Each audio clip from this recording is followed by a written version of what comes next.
Departure, I'm a good man, it's not.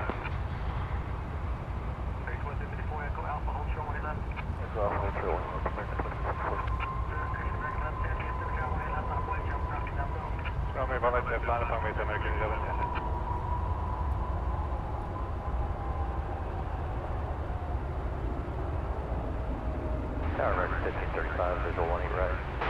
35, get 18 right, go to left. Clear away 18 right, 1535. 1060, off 8, hold short 18 left. Off 8, hold short 18 left, correct. Well, good evening, everyone. You are here with us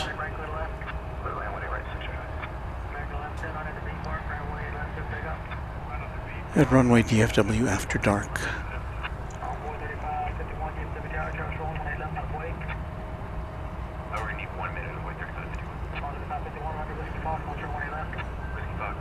We're here with you on this January 30th, 2025, and I welcome you wherever you may be on this big blue marble. We are at Dallas-Fort Worth International Airport, and today's kind of, well, it is a sad day for the aviation community, especially in the U.S., where we are thinking about the crew and the passengers of the American Eagle jet, which collided with a military helicopter last night as it was on approach to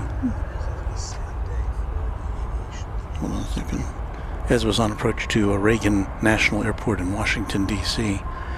We're looking at one of the two control towers here at DFW Airport, and we want to kind of dedicate our program tonight to the air traffic controllers, whose job is incredibly stressful. They, the men and women of the air traffic control, do just an incredible job, and we want to make sure they are recognized on this evening, which is very sad for a lot of folks here, and also for American Airlines, which is headquartered here, and of course which lost one of their planes last night along with their crew and passengers coming in from Wichita. It's a terrible, terrible accident. And I know there'll be a lot of talk about it tonight. You know, we don't have any answers tonight. I'm sure a lot of you have been thinking about what happened yesterday, and you know, how can something like that happen? And again, there's no answers, but we'll talk about it a bit tonight, and we'll, as we go through the evening.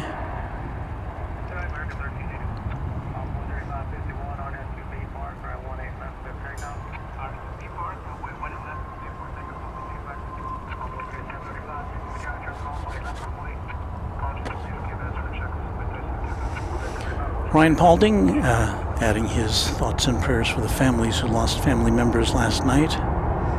Patrick Lloyd, channel member, says, hello everybody, a sad day indeed.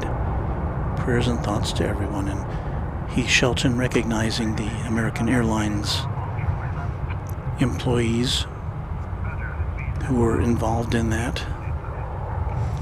Nick Av8 says, my brother is an air traffic controller in Chicago, and I have spent hours in between this tower, the west tower, and the east tower, which you can see in the distance in that shot, at the invitation of one of the supervisors. And it was an enlightening experience, to be sure, to be able to see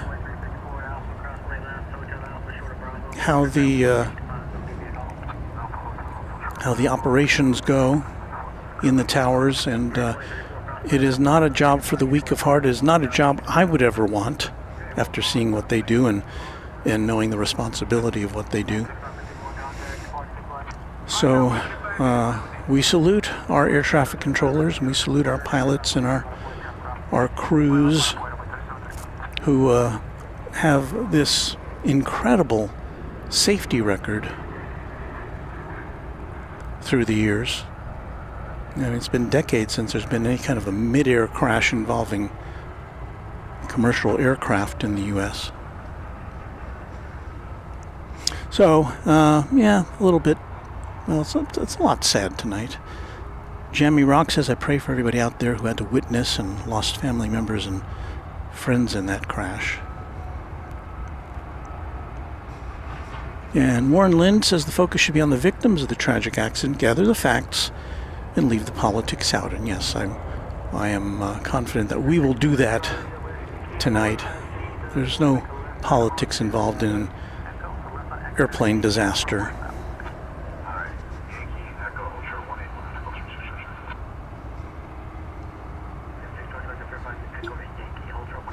Nick Av8 says, air traffic control is such a difficult job, but I give all my credit to them. They do a fantastic job. They certainly do. And, yeah, our hearts and our thoughts are with them on this difficult day for the aviation community.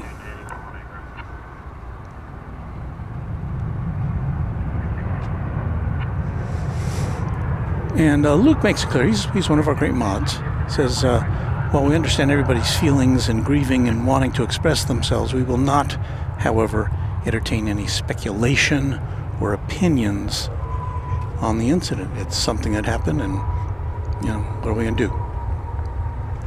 We have a special guest tonight,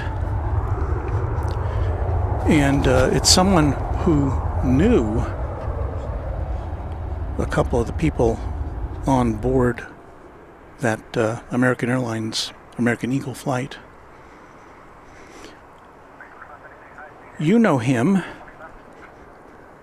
as Ascending Dragon. You know I gave you a real name, right? No. Okay. All right, that's fine. Is it Ascending? Is there a number associated with this? Dragon 1, yeah. Ascending Dragon 1, the first Ascending Dragon. Let's see what camera we can... I think if you stand over here... Okay. If you want to be on camera, if you don't... That's fine. That's fine. So I will ask you to hold that. Okay, I will hold this. Okay. So here is Ascending Dragon. Hi, guys. So tell us what you can tell us about the people you knew on that flight. Well, I knew Captain Campos personally. He was when I was at PSA and I transitioned from being a dispatch manager to a pilot. He was my ALPA mentor. Wow. Basically, when you first arrive at an ALPA carrier, usually they're very... And ALPA is Airline Pilots Association. Sorry, guys, for Sorry. acronyms. That's part of it. But so they are, especially if you've never been in the Part 121 airline world, they want to help you make that transition. I had prior experience, so for me it was more of a transitioning from being a dispatcher back to being a pilot again. And so in that scenario, Captain Campos, he was a first officer then, so I was a rising first officer, and this was right as COVID was kind of coming out. Mm-hmm. And there was a lot of anxiety, are we going to have jobs and things like that. So we spent a lot of time sending messages and talking back and forth. And I have to say, first of all, on a personal level, he was a great guy. He will be missed. My thoughts and prayers go out to his family. As on a professional level, I can say with almost absolute certainty that he was doing his job the best way he knew how to do it, and he was, operating that aircraft exactly the way you're supposed to do it. SOP, following standard operating procedures, following, rules and instructions from air traffic control. So my feeling is this was not an issue with the pilot group. Yeah. We don't know, but we don't know. And this is early on. Yeah. We literally are within 48 hours, if that, of the incident. 24 hours, really. Yeah. Right about And now. so the most important thing that we have to do right now is let the process work. And it's fairly involved and fairly complicated. They've pulled all the tower tapes. They pulled every video camera that is even looking in the general direction of where this thing happened. They're pulling the flight data recorders and the cockpit voice recorders of not only the PSA aircraft but the military aircraft, if it has such equipment. They're pulling all that stuff. They're interviewing every eyewitness that possibly could have seen it. So the NTSB, the FAA, they're all involved in the process, and no matter what everybody's hearing, and a lot of rumors are flying, and conspiracy theories, and because we're pattern recognition mammals, we love to find the patterns and things, and so people look at this and they look at that, and next thing you know, they think it's something. And it's really important. We got to let the process work. And everybody in the aviation community, the airplane watchers community, the pilots, the dispatchers, the flight attendant community, we're all feeling very raw. This is the first hull loss crash in almost a decade. And the last time we really had a crash in America was Asiana. So this has been a huge, long time. Aviation, commercial aviation is the safest form of transportation ever devised. And we just have to kind of remember that there are so many players, so many people involved to try and make it work every day, that we just have to let this process happen. And yes, we're all kind of grieving and we're hurt. Like I said, my prayers and thoughts go out to the families of the crews involved, and all the passengers. What happens at an airline? You work for Envoy. Flying an E-jet for Envoy for American Eagle. What happens as far as, and if it's confidential, you don't have to say, but do you get a call? Do you have any interface with your superiors on a day like this? It depends. In my case, no. Because it didn't affect... It didn't affect us. It didn't change the way we are operating. What normally goes out was a email from the chief pilot here, basically saying, hey, this has happened. Let's not rush to judgment. Let's be focused on our jobs. Let's be safe out there. Keep your heads on a swivel, thinking about, whatever we need to do to get the job done. And at the same time, there are a lot of people that they may have raw feelings about this, and they may need to talk to someone. There's always peer support and employee support for that sort of thing. So they'll probably reiterate that, and that's usually what happens. And I would think passengers as well might have, they're getting on board a plane and they're thinking, do you have any kind of extra things that you say to a passenger to... I always try and tell them the same thing, whether they're 6 or 60. I always like to say that, when you get on the airplane, you're going to hear a few things. You're going to see some sights and sounds that you're not accustomed to if you've never flown a lot or you've never flown at all.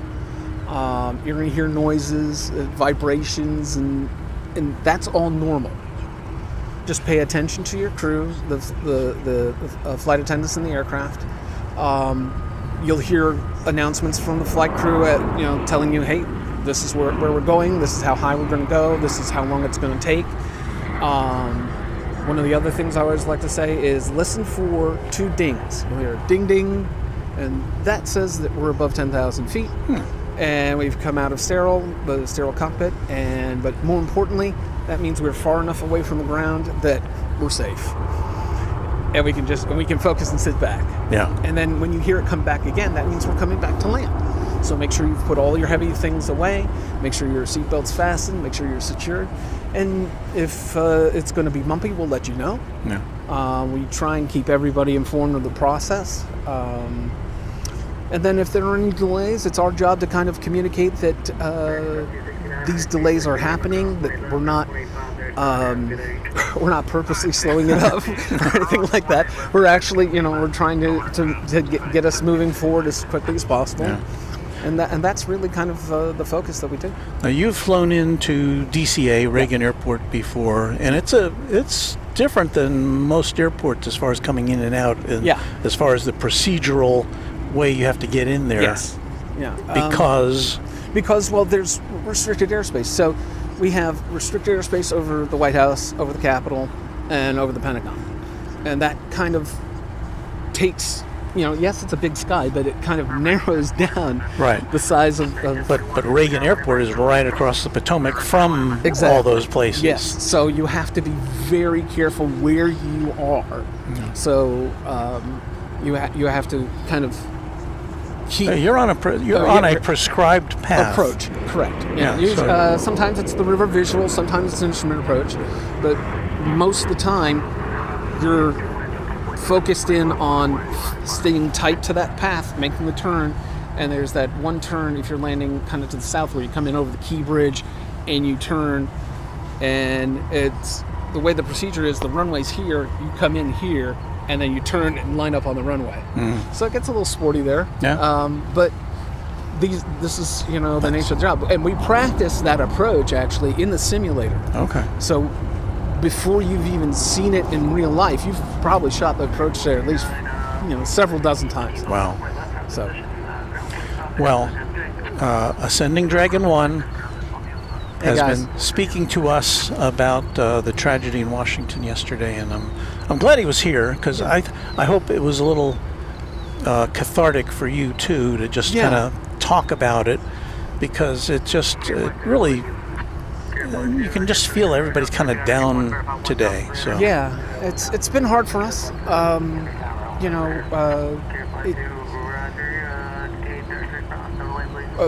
Anna and I both knew Captain Campos, and she knew one of the flight attendants as well. And he's talking about Anna, the dispatcher, who is his wife. My wife.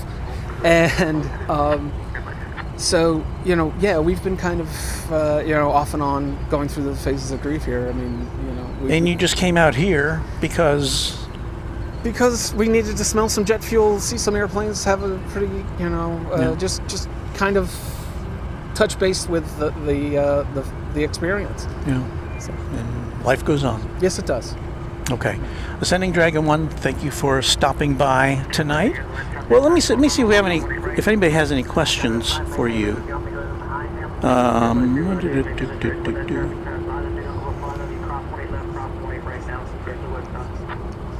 Well, yeah, I don't see any, so. Okay. Thank you again, and try to just soldier on as best we can. Yes. Thank you again. Thank you. Well, there you go. So we've gone a little bit off of our regular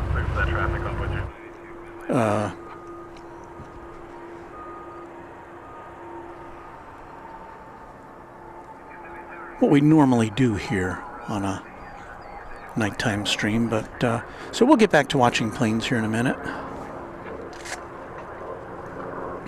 I'm glad we could speak with someone who has some authority on what's going on there. What's that all about? Then there's a plane just going right over us. I don't know why. All right, let me put my phone up here. I haven't even connected up to the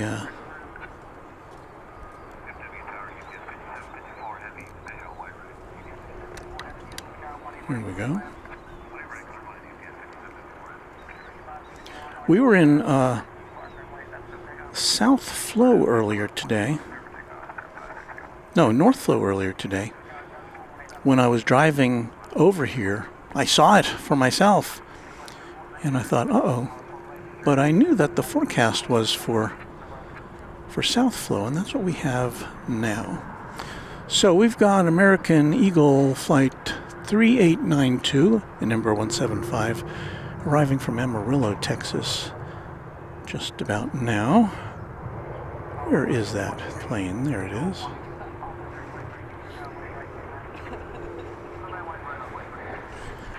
And that's going to be followed by our first cargo craft of the evening.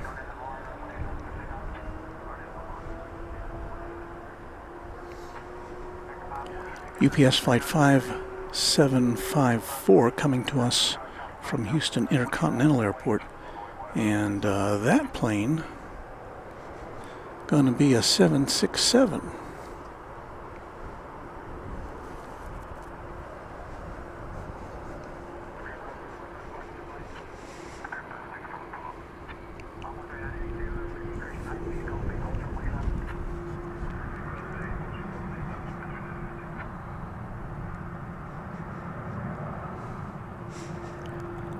And there's Anna the dispatcher, one of our mods, channel member. And we thank her for coming out here too.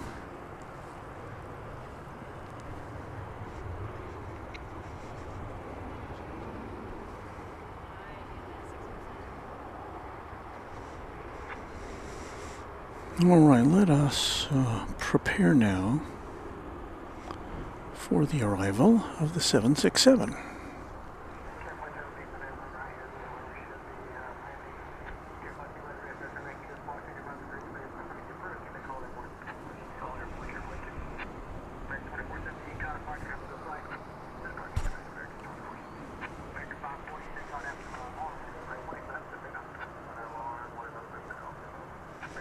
This is a 28-year-old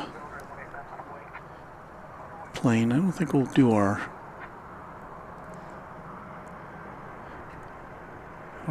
year call-outs tonight. Really, we won't have our jingle singers out tonight. This doesn't seem like that kind of an evening.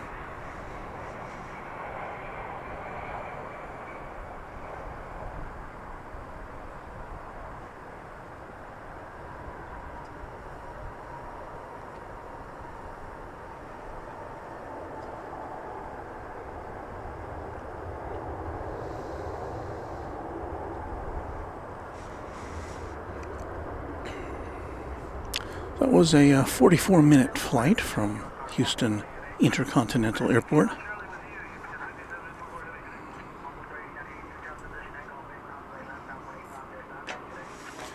Warren Rodriguez says an interesting plane flew over you. Flight Radar 24 says CFL-2, and Luke says 'twas a medical helicopter.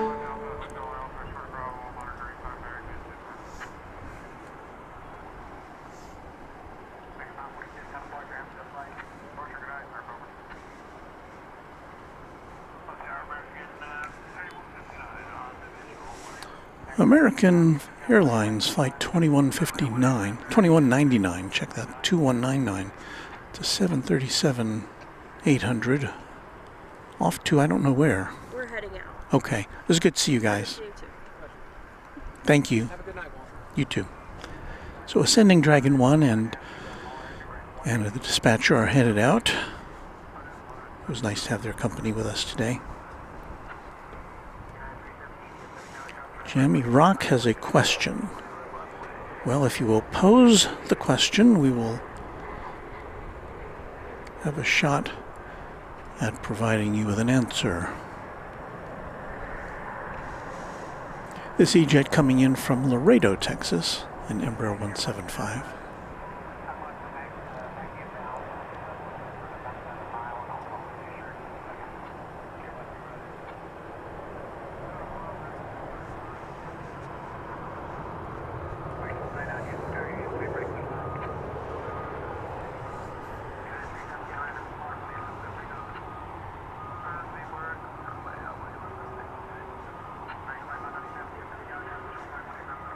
Carla Longerbeam says, I finally made it live, especially after last night. Hello, Walt, Fabulous Mods, and everyone from DFW. Prayers to the victims and their families.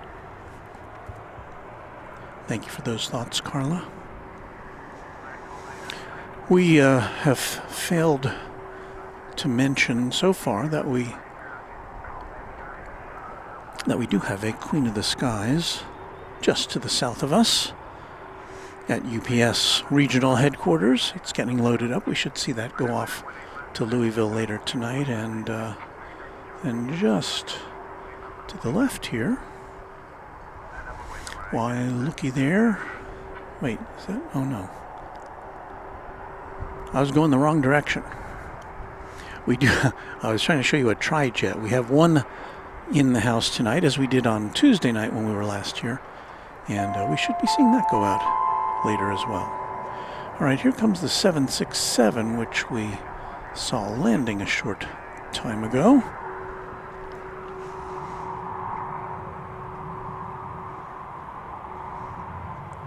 And Airline Videos. That's Kevin, for those of you who don't know. Kevin from Airline Videos Live with a $10 super chat. Thank you, Kevin.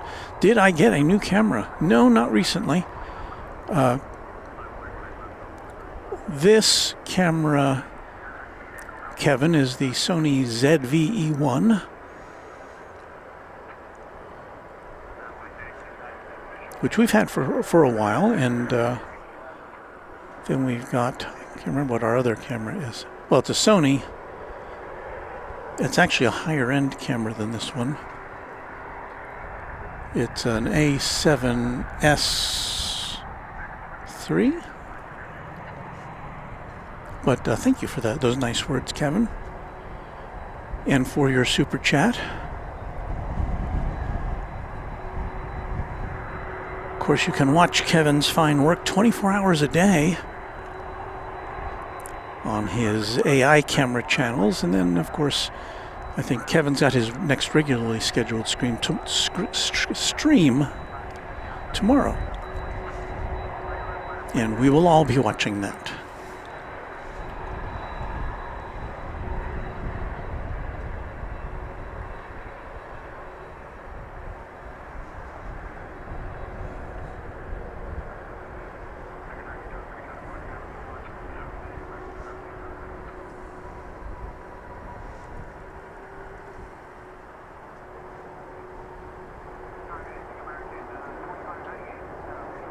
So it looks like this is going to park at a right angle to the 747, which is already here.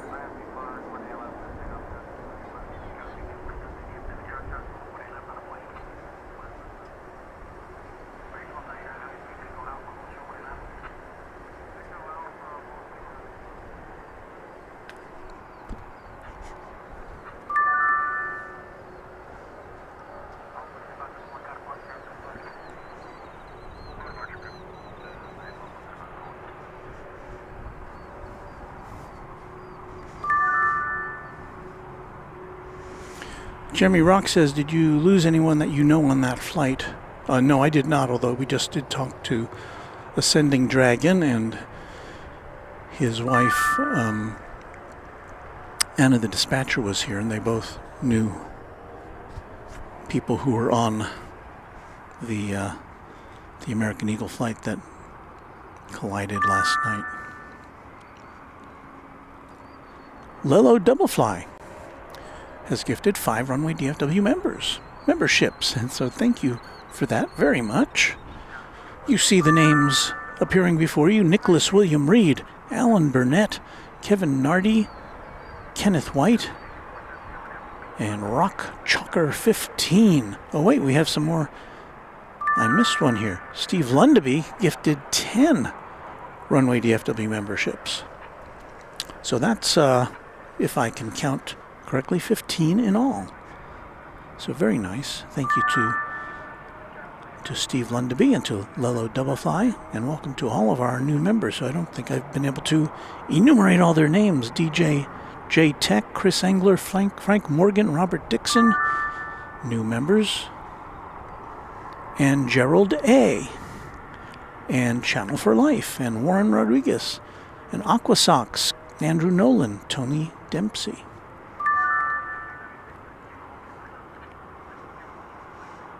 That's a lot of new members. Welcome to you all. Yin Team Stripes says, how long will your stream be? We're going to try to get out of here around 10:30 Central Time. So we've got about 2.5 more hours of stuff for you tonight. And that stuff includes loading up a 747.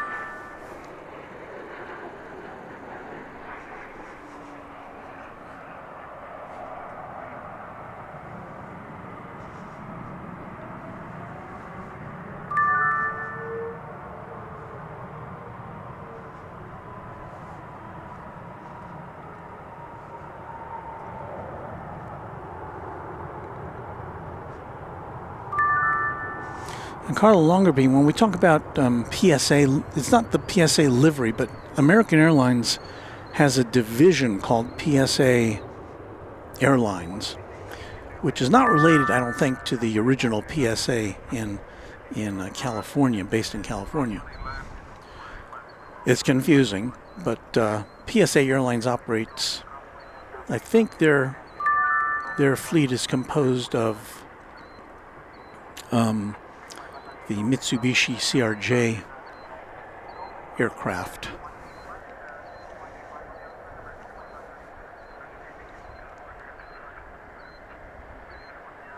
But it's a subsidiary of American Airlines. PSA is. There is the lone, as far as I can tell, is there one more? I think that's the only tri-jet we've got over there tonight.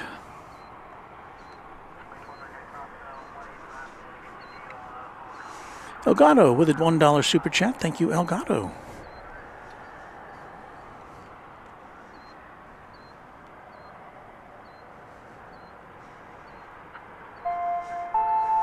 Christopher Crooks says, where is the button to become a member? I guess it depends on whether you're on a mobile device or whether you're logging in from a desktop.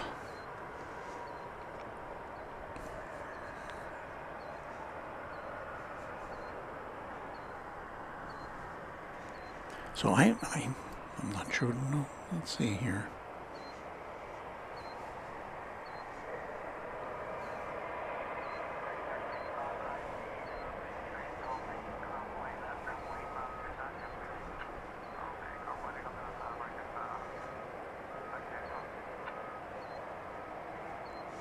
Yeah, I'm not sure if you're looking at a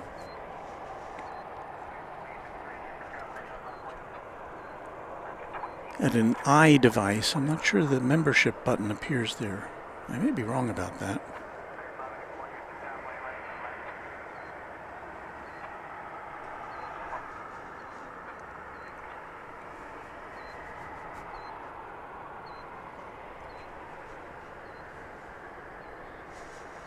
If you were here with us on Tuesday evening for our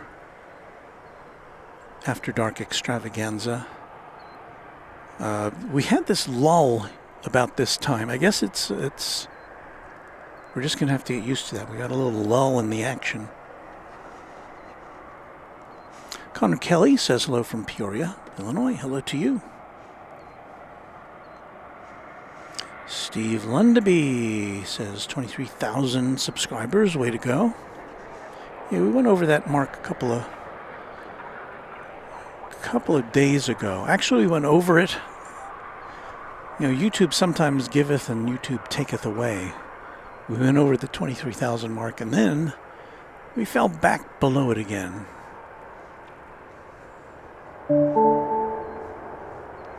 But I hear the ding of another subscription, so welcome.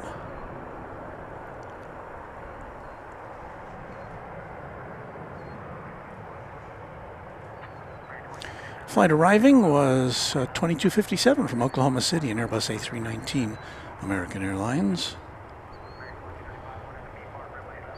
American Flight 584 from Tucson, Arizona is about to enter our viewport here.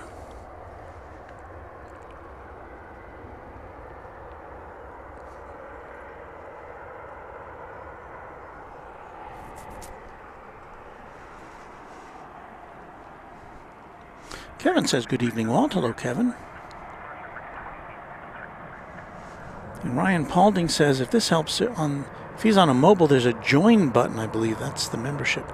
Is that right? Doesn't sound like the right terminology, but I should know these things, shouldn't I?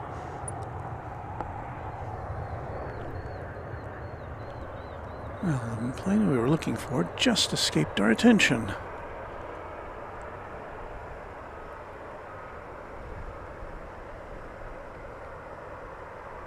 Oh, and I punched the wrong button. How did I do that?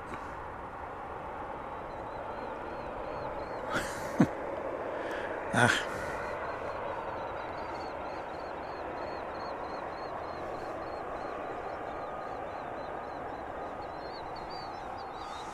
There's a look at the East Tower along with we got a good view of downtown Dallas tonight. We weren't getting a very clear shot downtown when we were on Thursday. It was a lot more overcast on Tuesday.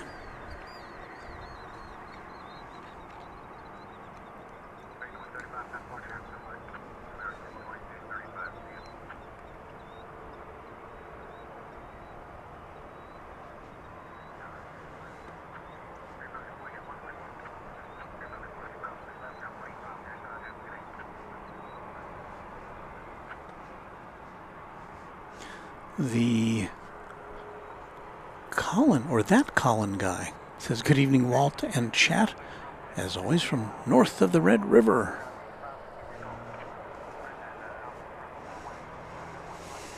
Colin is the name of my son, but that's not my son there.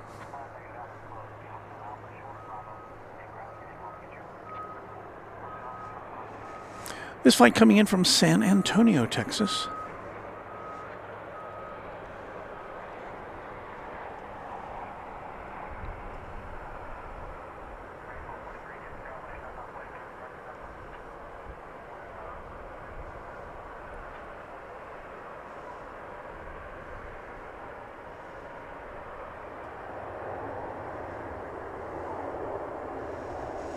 That would appear to be American flight, I want to say 499, a 737-800.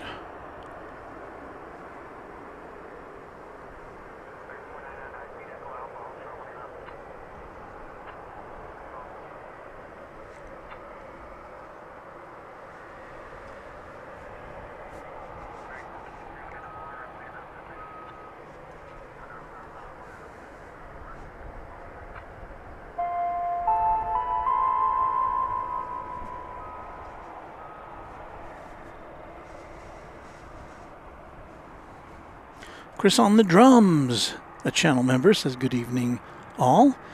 Magoo Manor with a $20 super chat. Walt, having you on is a comfort for us who may not know anyone involved, but whose hearts felt the need to be together. I instantly thought of my plane watcher friends like you. Thank you for tonight.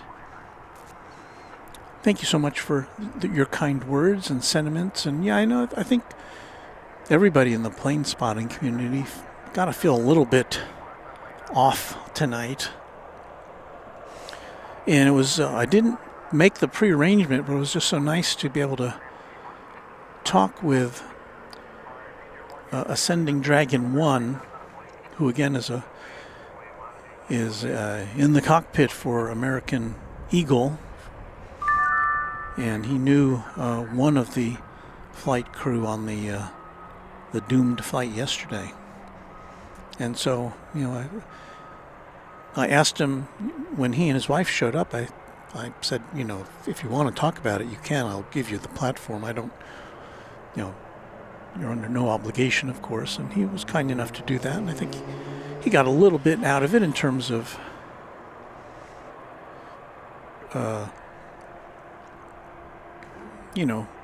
getting some of it off his chest. It was just nice to have him here. Volaris flight 4801 is going to Mexico City. It's a Airbus A320.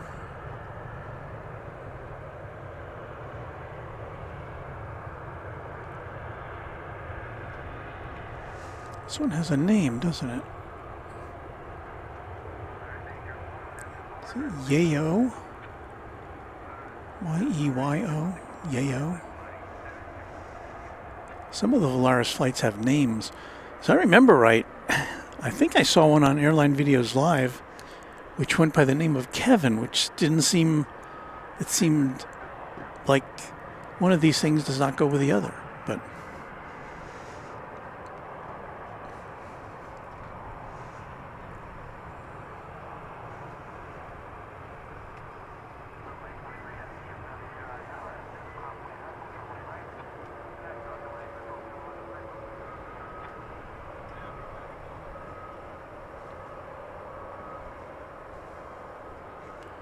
We did have a mystery on Tuesday night because it had been a couple of days since the British Airways A380 had flown in. And in fact, on Tuesday, British Airways didn't have a flight at all into Dallas-Fort Worth. I am glad to say that today, British Airways did have a flight going in and out. It took off before we had a chance to get on the air, regrettably.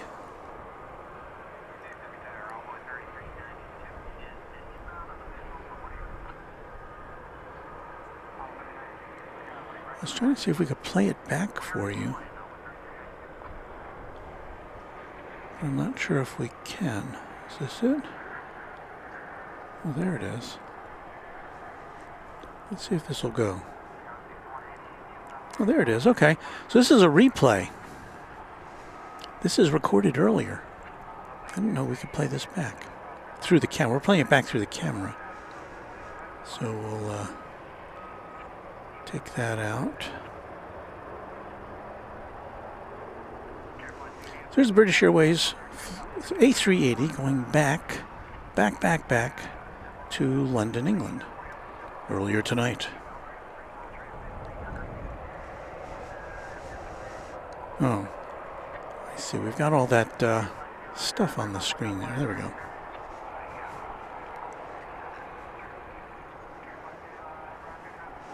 I had just set up the camera on the tripod. So get a little bonus jumbo action for you here. King of the Skies taking off for London.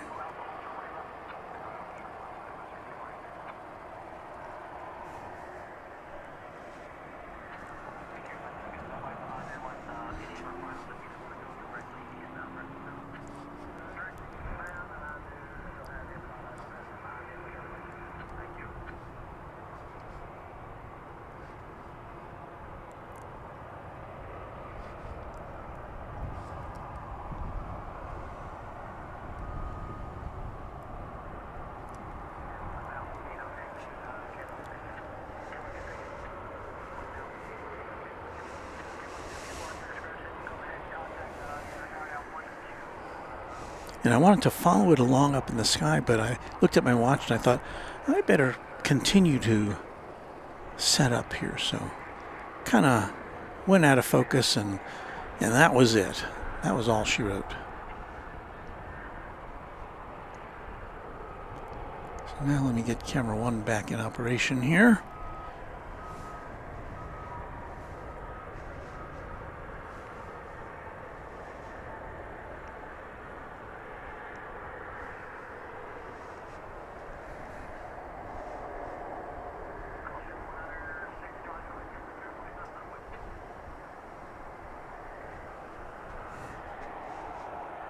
That's not earlier tonight, is it? Let's see. Take that out. Put this back in. There we go.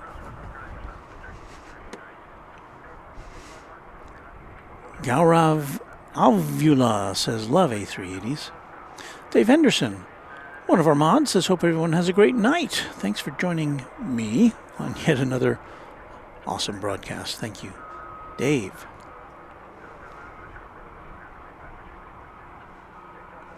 Chris Engler says, doesn't DFW have streets under the runway, or am I thinking of somewhere else? Well, unless they got some secret ones going on there, I don't know of any. There are a lot of airports that do have streets and roads that go under the runway. I know LAX is one such airport. I've always been fascinated with the airport in Gibraltar, which is at the tip of Spain, but Gibraltar, of course, is a British territory, and they have a road that goes across the runway there, which seems like a security nightmare. But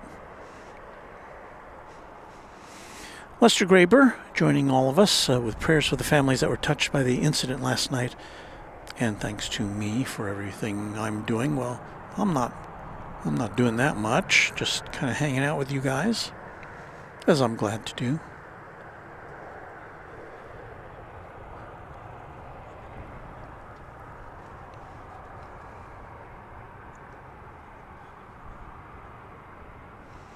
And Claire C. says 380 is back at DFW. Good. Well, as far as we know, it's only back till the end of March, at least as far as British Airways goes, and then we will have an A380 desert here in North Texas until August. I think it's mid-August when Qantas returns its A380 service to DFW. So we look forward to that.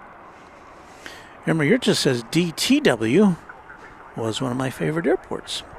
And of course, talking about Detroit. Thank you for that $2 super chat, Emery.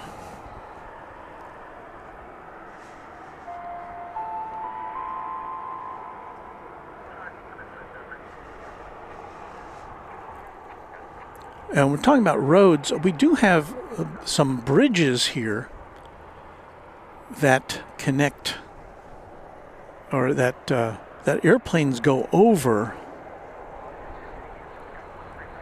between the east and west sides of the airport. So maybe that's what our viewer was thinking about. So we have roads that go under bridges. It's not tunnels, but they're under bridges where the big planes go back and forth, and it is something to see as you're driving down one of those roads. The roads connect you to the terminals here. And if we can consult our map. Where's our map? Do we have that? Did it go away? Yeah. Let's see if we can pull up a map here.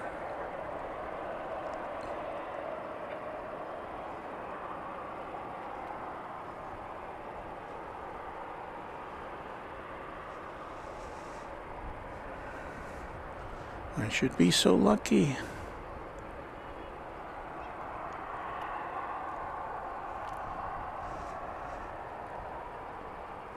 I'm not finding the map that I was looking for.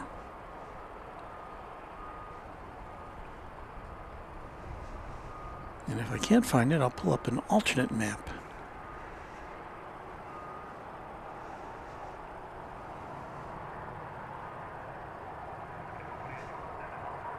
All right, so here's our alternate map of the airport. And north-south, right down the middle, is a roadway which connects you to the terminals, which are in the middle there, those kind of semicircular structures with the and the yellow lines designate the 7 runways here at DFW Airport.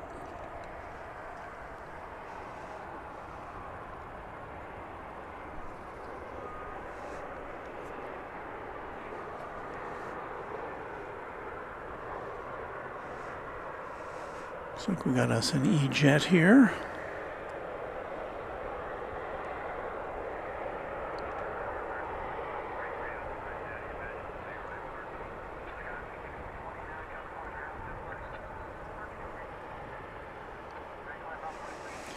American Eagle 3393 from Manhattan, Kansas, in Embraer 175.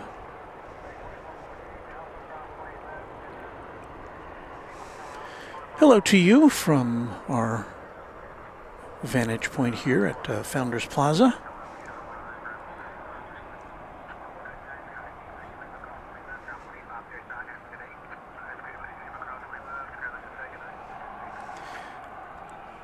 Our friend Aviation Geek says hello. Hello there.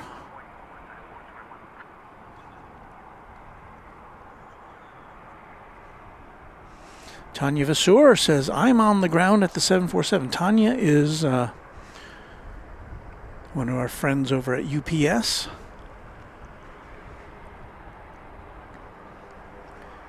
So she's there somewhere.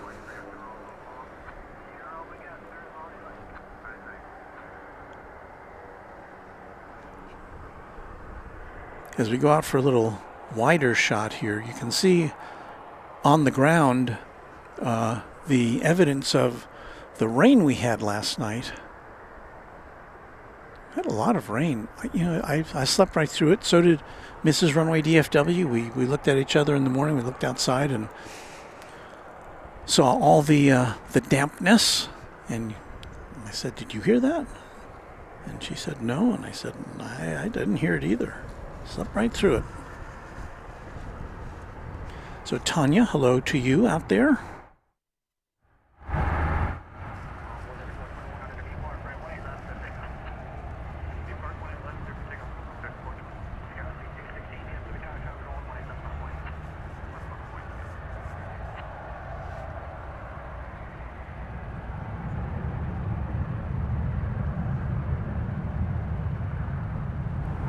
Channel member Tony Sis says, "Hey Walter, just joined. I was watching 911 Lone Star. Still am, but I'm watching it back and forth."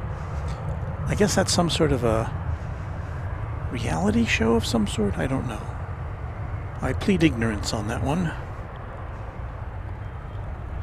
Coming in now from Los Angeles is American Flight 2543. This will be an Airbus A321.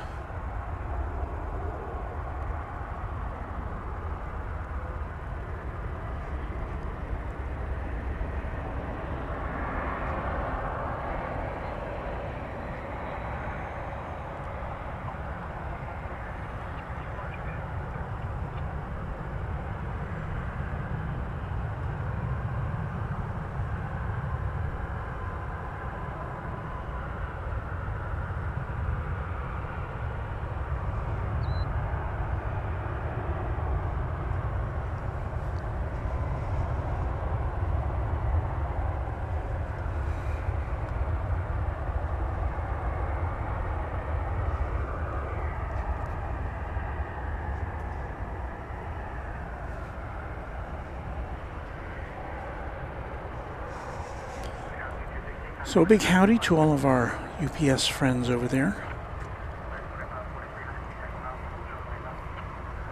Working hard on this Thursday evening.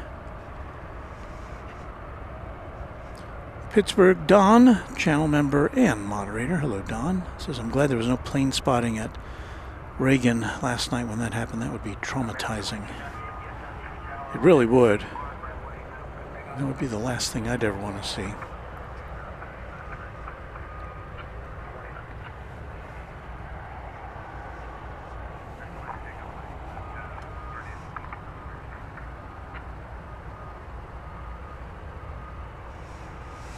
Let's see if our friends at Jet Tip can let us know if anything big is happening here tonight. Well, is this correct? Iberia is in flight. Usually they're here by now.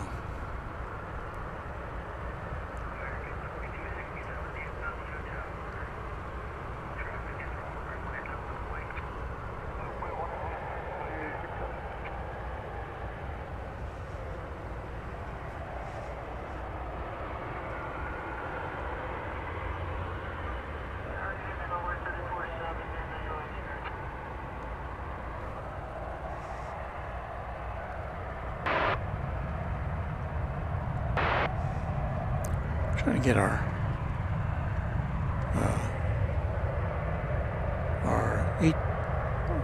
ATS to be working here. Brian Svensson says, Walt, I've flown on Qantas 747-400, Sydney to Los Angeles and back when they were about back in 1995. Definitely cherish those flights. Wow.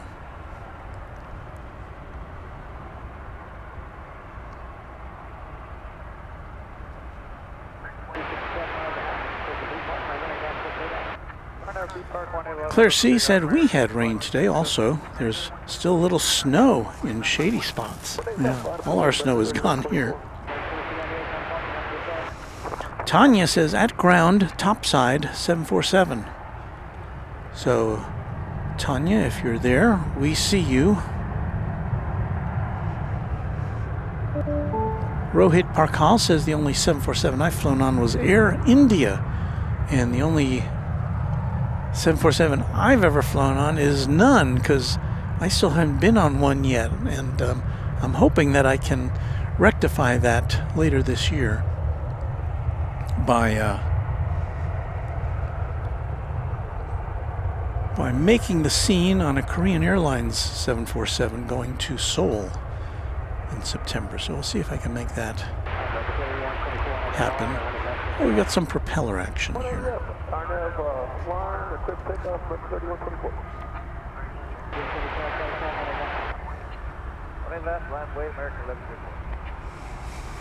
Coming in from Wichita Falls, Texas after a 42-minute flight is this Martin Air Cessna 208B Grand Caravan.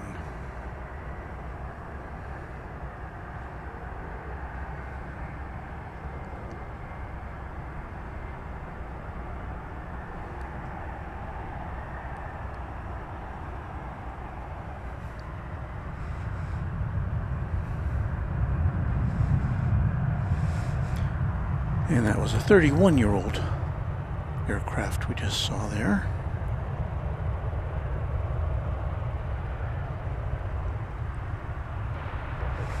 Well, look who's here. It's Wellington Flights Live, our friend Kevin from Down Under.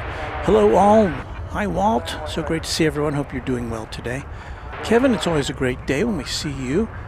We're always happy when our presentation can lead into yours, as we did on Tuesday night here in the U.S. Of course, it was already Wednesday where you were. But if you haven't already, be sure to check out Wellington Flights Live.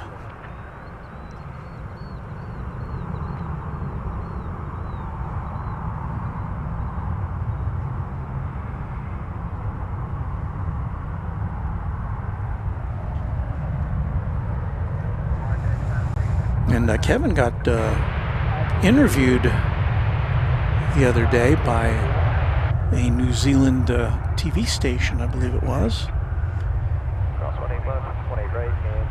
I'm sure creating great new interest in his channel.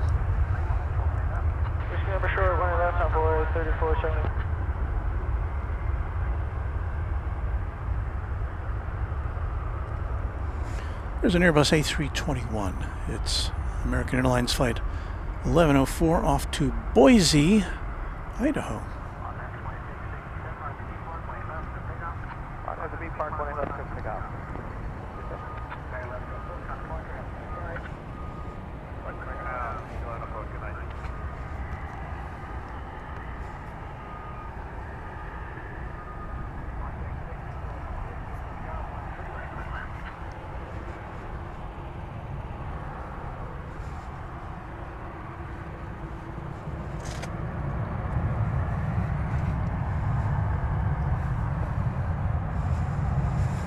So even though it's a very mild for the end of January, 56 degrees here, wind out of this southwest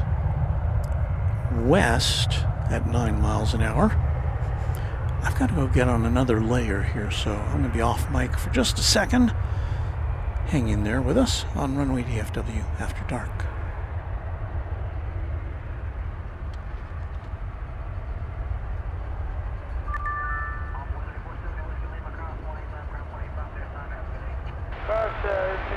you inbound ground near the shuttle, way 3470, ever going?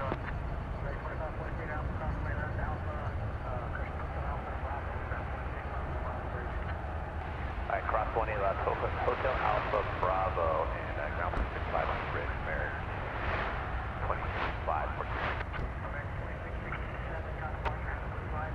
Departure, American 2667.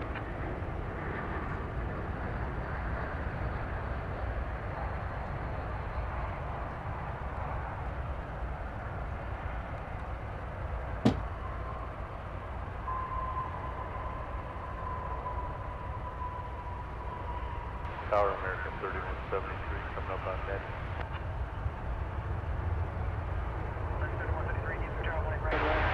18 right, clear to land, American 3173.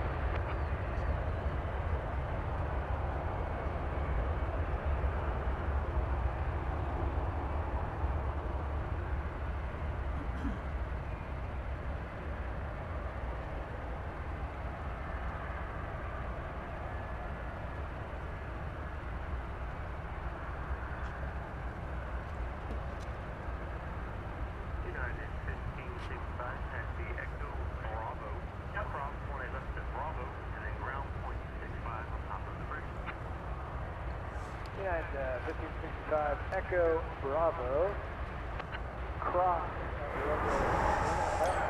Well, I do have to say that tonight, I'm back, by the way, as if you couldn't tell. I'm a little, this is kind of a little different broadcast than we normally do. It's a little more subdued because of the events of last night, of course, in Washington, D.C. So, yeah, we're not quite as upbeat as we try to be normally, but we're just here to kind of be with you guys on this Thursday night.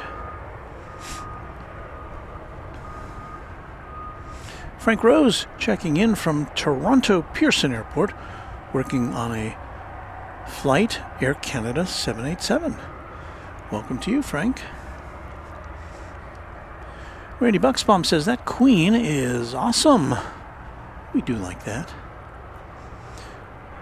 Wellington Flights Live. There you see the gift box opening up from Kevin gifting a Runway DFW membership to that Colin guy. So welcome that Colin guy as a new subscriber, and thank you, Kevin, for your kind contribution. Of course, your ongoing membership here at Runway DFW.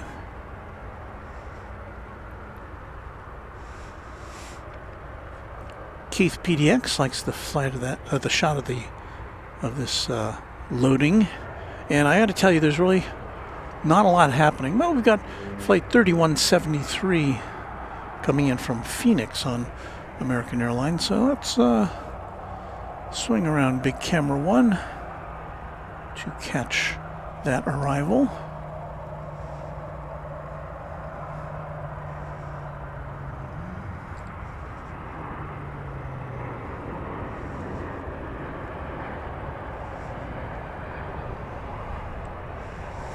I'd just been starting to check on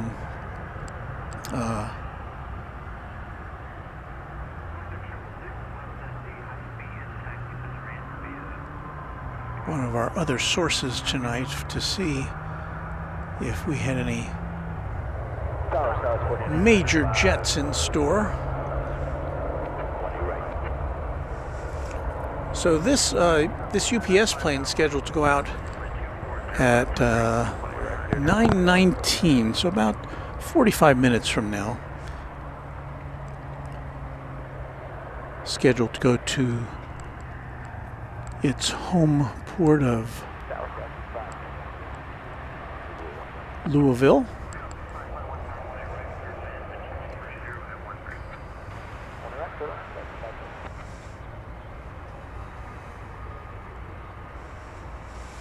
The Iberia flight from Madrid, which is an A330,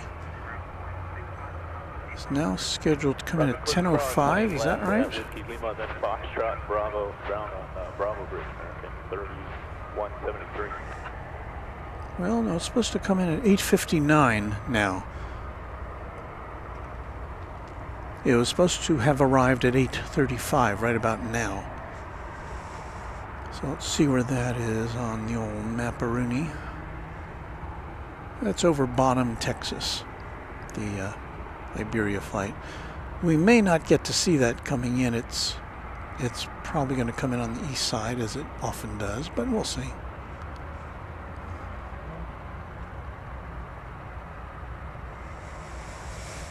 Our next arrival is American Eagle 4995 from Lawton, Oklahoma. The CRJ 701ER.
Keegan Gorham, 9041 Jefferson County Deputy Sheriff, says, I'm doing a wonderful job. Thank you.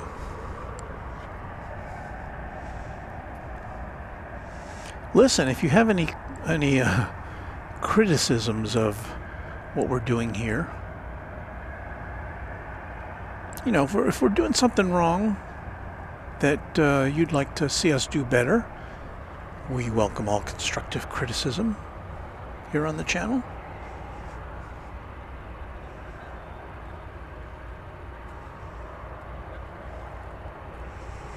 Our closest view yet of the loading platform on that 747.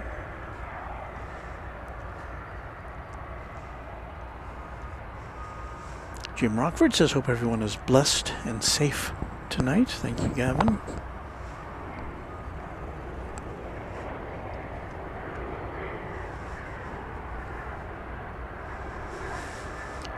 And Don is saying it's good to be here tonight. Haven't been around a lot. This has been coming on when I'm at work, so I've been missing it. Well, you know, I understand that. That's why we try to do programs at different times during the week. Now, of course, our nighttime stream is pretty much locked in at 7:30 because that's the soonest I can get here after work. I spent my time before coming over here working at the nearest Portillo's, where I had a classic Portillo's dinner, a Chicago hot dog and onion rings, and I consumed all that while I was working. What you're seeing there is an A300. It's UPS flight 2750.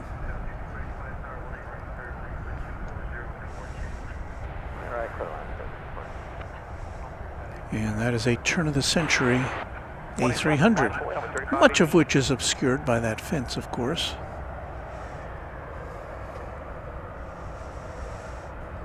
That plane will be 25 years old this July.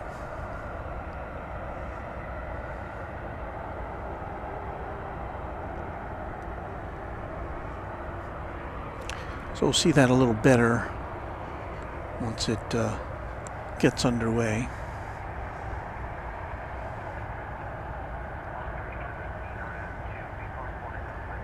RNFC Park 1 left clear for takeoff on with 3580.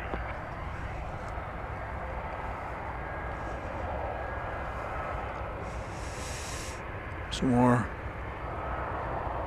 cargo containers being ingested into the belly of that 747.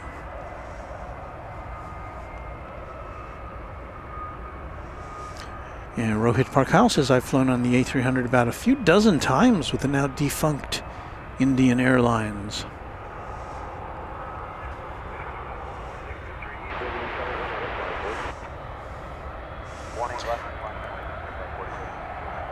And Luke is enjoying the mention of Portillo's. Yeah, if you haven't been there, now again, it's a Chicago restaurant chain, or Chicago-based, I guess, is where it got started. But they've opened up several outlets here in Texas now, North Texas, and it's just been a couple of months ago that they opened one, which is about 5 minutes away from where I'm standing right now. So.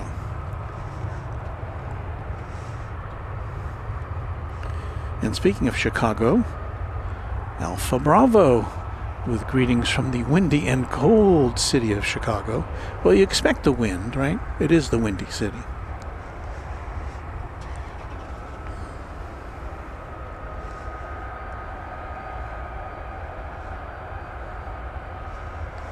And Tanya saying that was Brandon inside the 747, and Eric,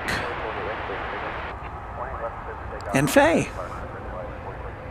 So we say hello to all of you doing the work there at UPS Dallas headquarters.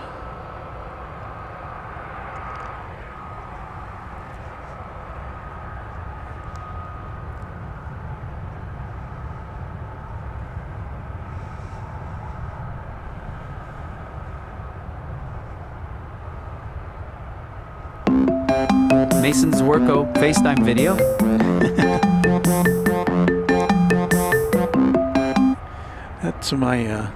That's my grandson trying to call me, and because our Mason's Worko FaceTime video. He's not going to let me get away with this, is he? All right. Hello, Mason. Can you see me? Hello? Oh, you probably can't hear me.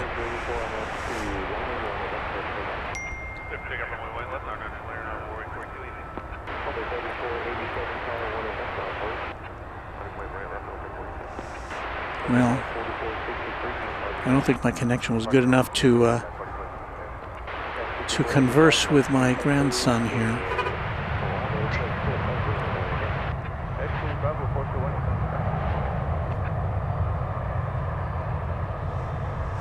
You never know what's going to happen on Runway DFW, do you?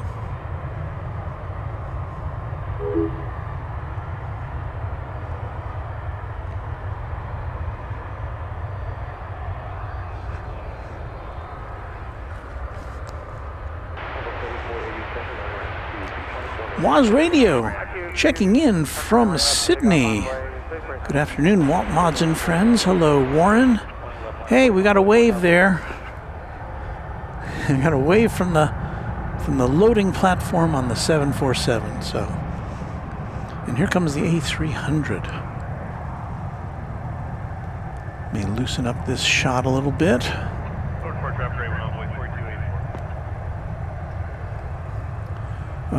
Don't have a destination for this one.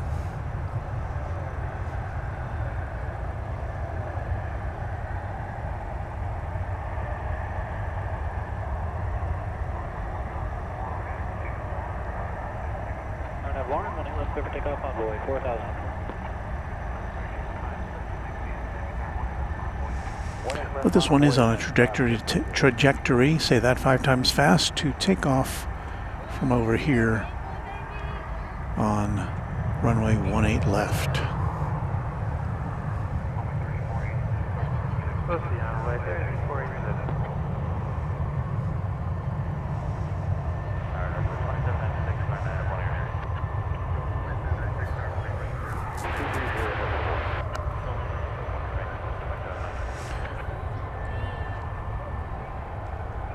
Rohit Parkal says, kind of bummed that you couldn't catch me taking off from DFW last Tuesday as I took off from 17 right, I think. I'm very sorry to have missed your departure.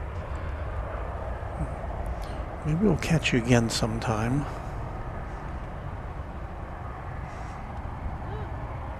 We do not like to disappoint our viewers.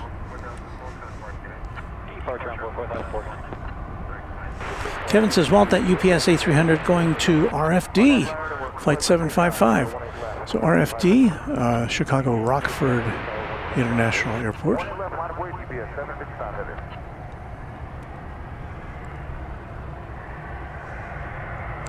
Before it takes off, we've got what looks like American Flight 576, a 737-800, off to Austin, Texas, on Runway DFW.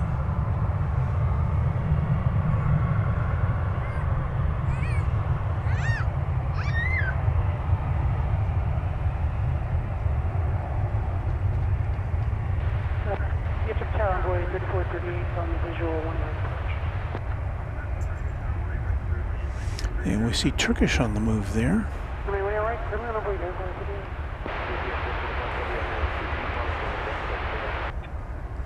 Turkish in recent months increased its schedule from DFW.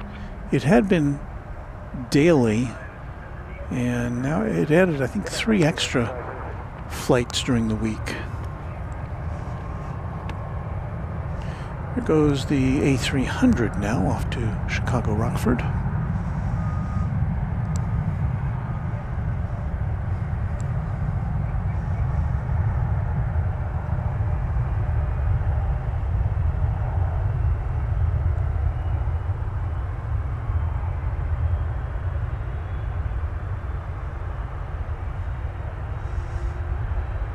That's a pretty snappy takeoff.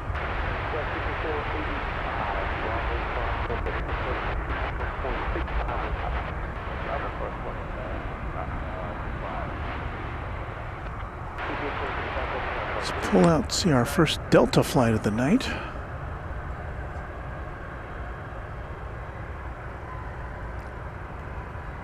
It's an Airbus A220 arriving from Salt Lake City, flight 2796.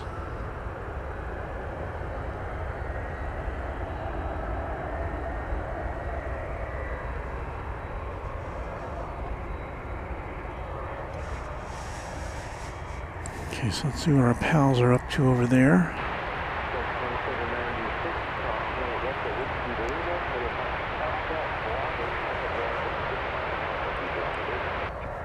Over at the 747. Channel member Heath Shelton has gifted 5 Runway DFW memberships. Tip of the Runway DFW cap to you, Heath. And our new members include Waz Radio, Marissa Brown, George G, and Pent 101. Very happy to have you aboard here. And thank you again to Heath Shelton.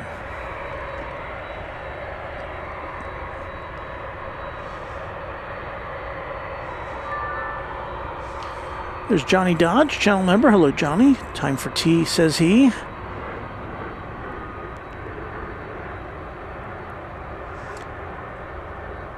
Channel member Kai. One of our mods. Hello to you.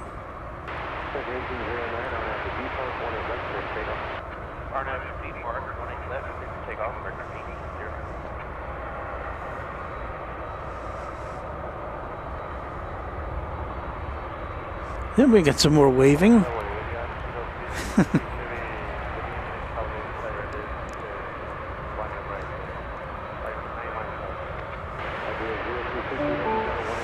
Tan Man 3880 says, Walt, you'll have to eat at Babe's Chicken for me. Miss eating at Babe's. There is one just about 15 minutes from where I live.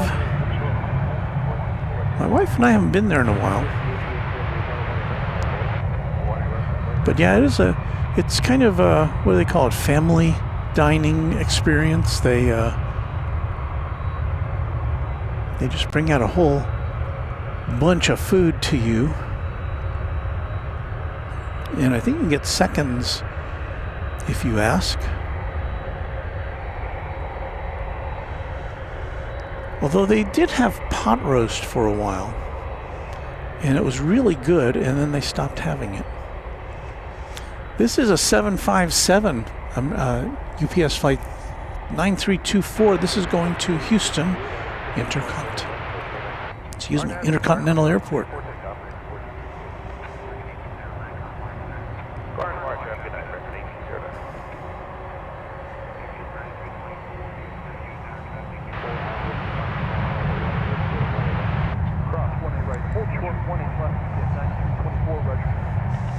And that is one of our favorite aircraft here at Runway DFW, the 757.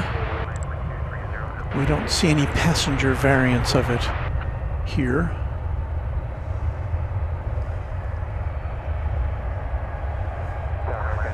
At least not scheduled. We'll see a charter every now and again.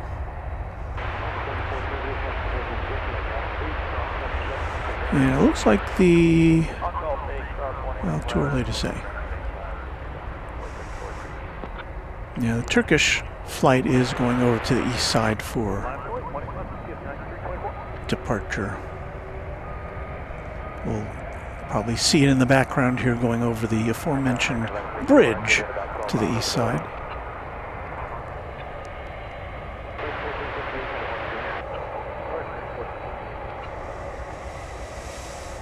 We've got a UPS 767 now on the march, pulling back.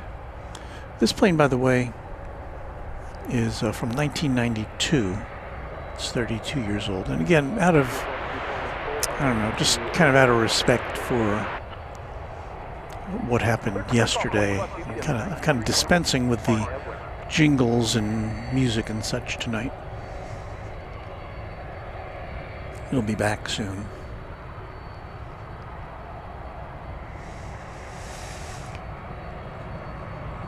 This plane, once again, going to Houston Intercontinental Airport, also known as George Bush. And what do we have here? Well, well, well.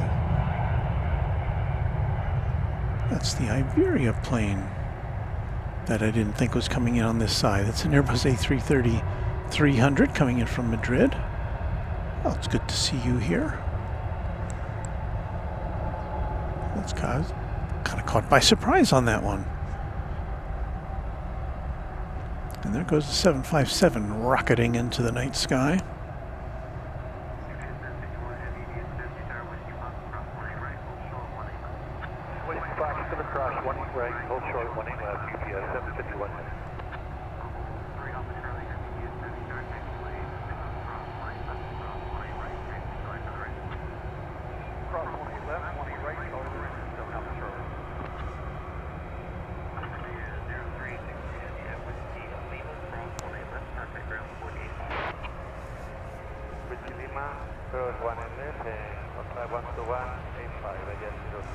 Well, wait, I was...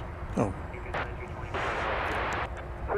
Well, we didn't get Turkish, but we do get Qantas. That's a Dreamliner Dash 9. It's going to Sydney, Flight 8.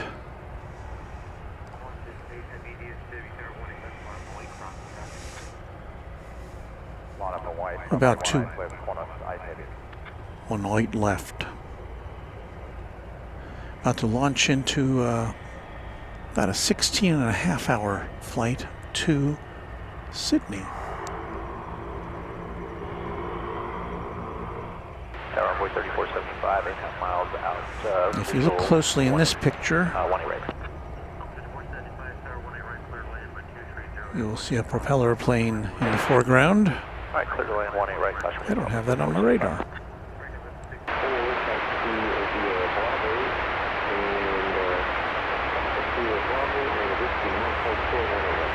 Bravo, Whiskey Mark, hold short line right, American.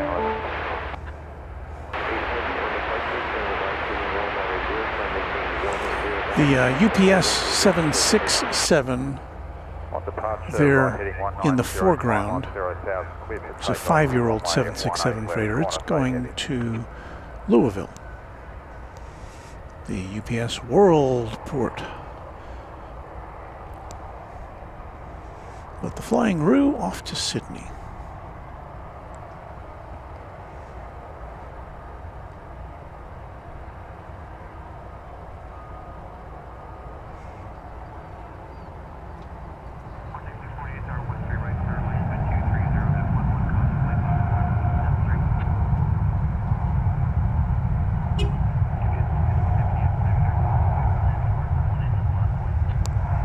Running left, UPS 751.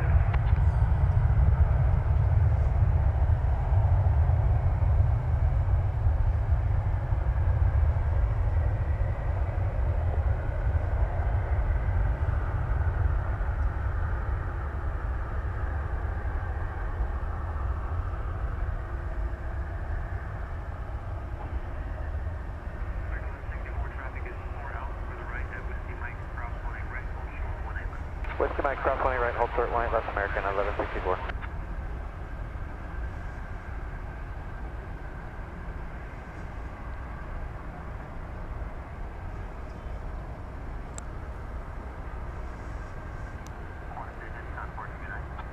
Call it side hazy, quick on.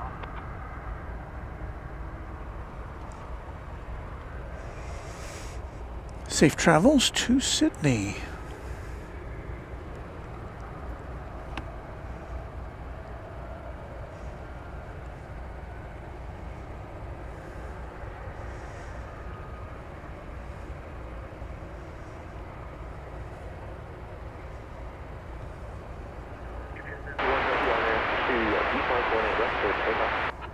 RNAV to B Park, clear for takeoff, 18 left, UPS 751 heavy. American 12 is B Park, convoy to Target Heavy, 18 left, line voice, crossing traffic. Convoy 20 left, 1207. It's our moderator and Quad Jet channel member Josh Aldrich. Hello, Josh.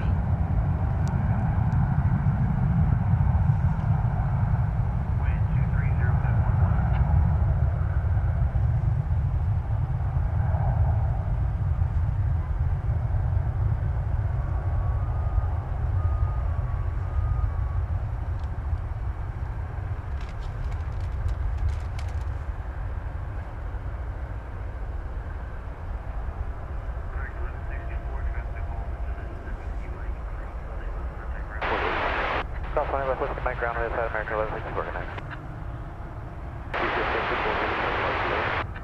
Switch to departure, UPS 751 heavy, good night.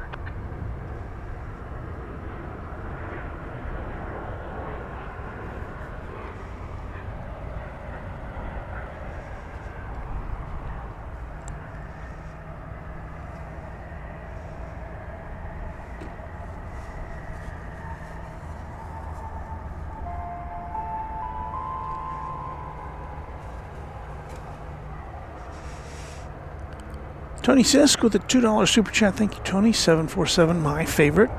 Well, mine as well. So we can agree on that.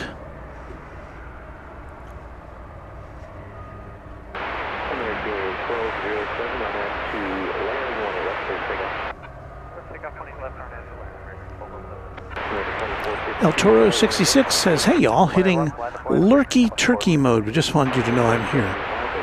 Well, we're glad you're here. And nothing wrong with lurking. I do that all the time when I'm at work during the daylight hours, but when one of our colleagues is broadcasting, I'll usually have them on in the background.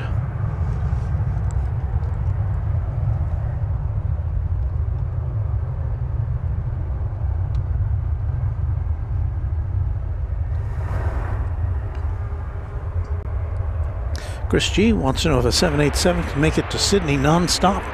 Yes, indeed they can.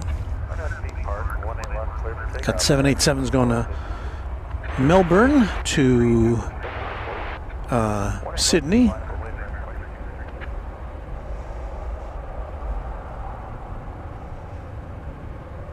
To Auckland, New Zealand.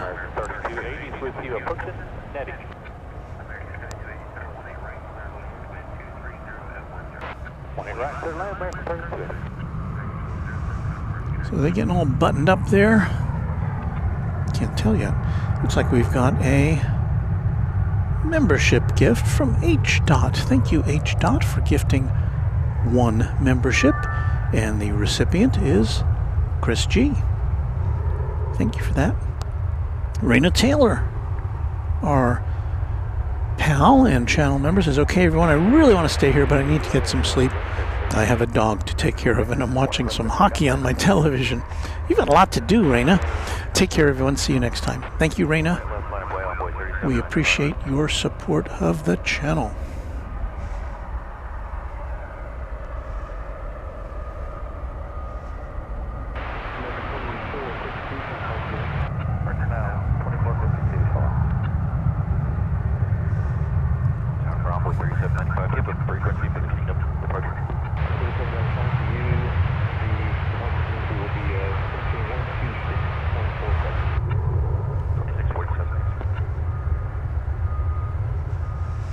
JTB Airliner 320 says, good evening, Walt from Tulsa, Oklahoma.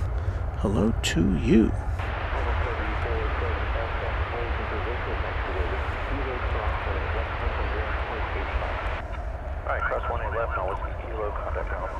Did I get to this one? Wellington Flights Live? Woohoo! 20 months of wonderful Waltness and mods. Well, thank you, Wellington Flights Live.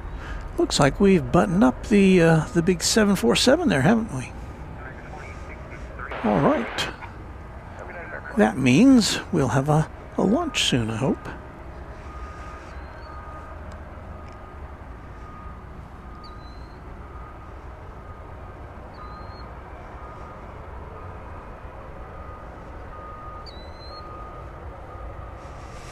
Josh up there in OKC says, I need to take off. Good seeing everyone. Thank you for joining us this evening. Josh, we're glad you could stop by, and I hope you have a good rest of the night, and we'll see you next time.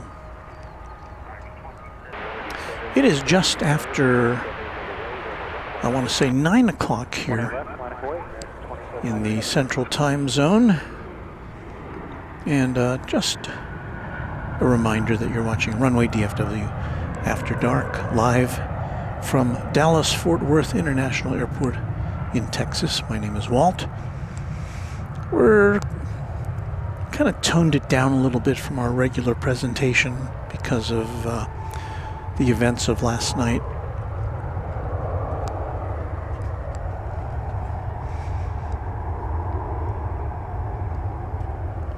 And we're dedicating our broadcast to our noble air traffic controllers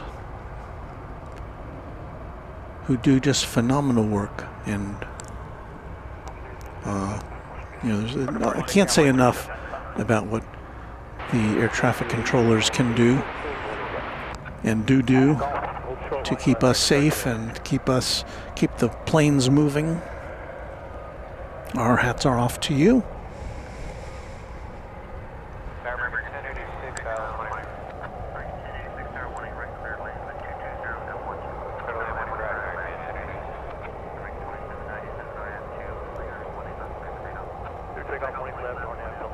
And we also, of course, our hearts go out to the American Eagle and American Airlines folks who are mourning tonight after that tragic incident in Washington yesterday. Well, looks like the 747 is about to move out. Tug is getting into position to push it back. Emery Urtis with a $2 super chat. Thank you, Emery. Emery's got to go. But we'll be here next time for you. And thank you again for your support of the channel.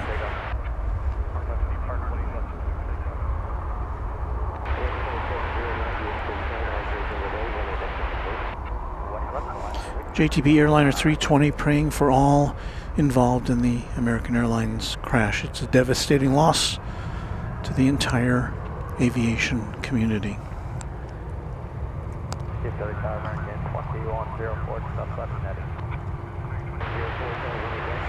So we're looking at the underbelly of the 747 there, as it's almost time for it to get pushed back.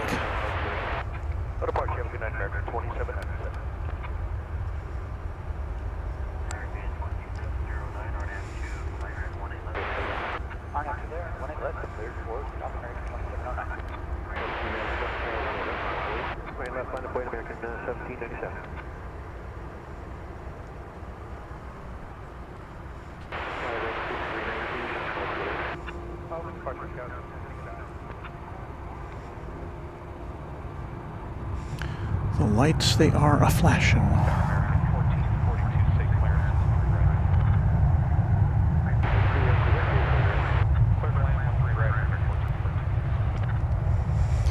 Coming up later in this hour, we should see Fiji Flight 891, Fiji Airways, going back to Nadi.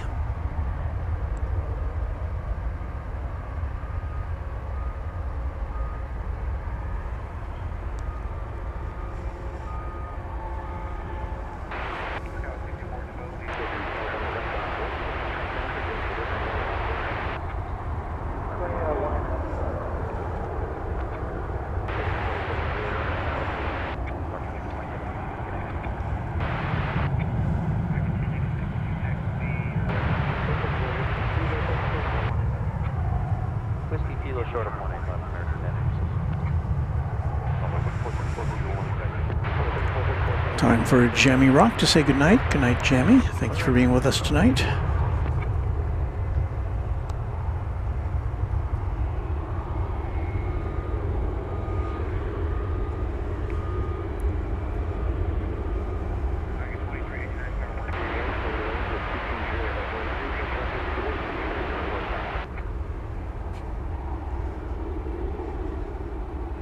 El Toro 66, those pushback tractors are mighty beasts.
Tanman 3880 says the Queen is so curvy. It is a plane unlike any other.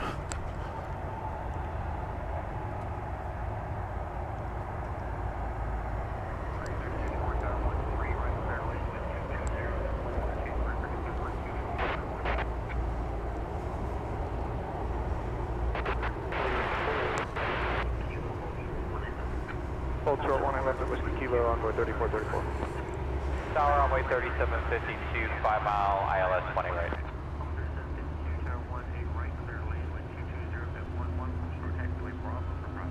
Alright, clear to land 18 right, short of Bravo, runway 3752.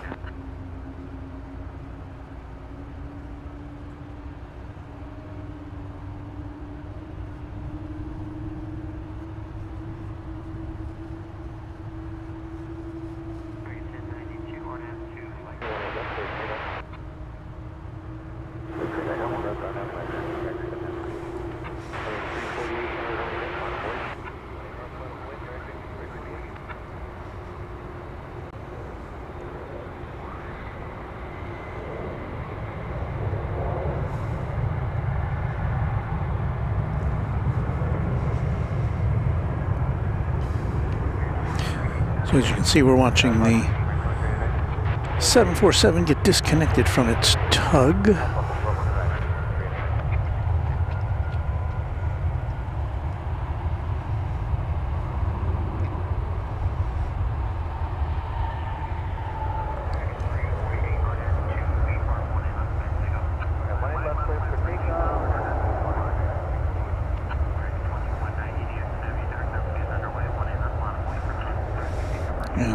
Gotta tell you, I can smell that jet fuel.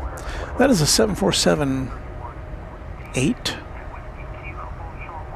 Just a 3-year-old plane, so certainly among the newer 747s you will see.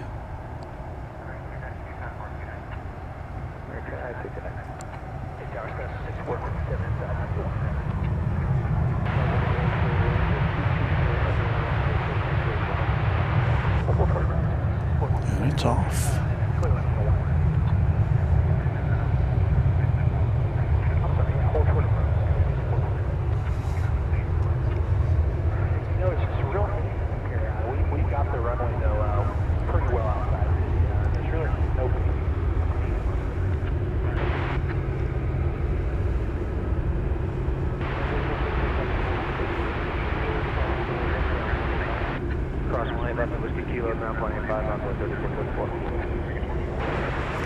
Well, let's see where this one goes. Well, it's going in a direction we like to see. Over to runway 18 left for takeoff. To, I'm going to guess Louisville. It doesn't say here.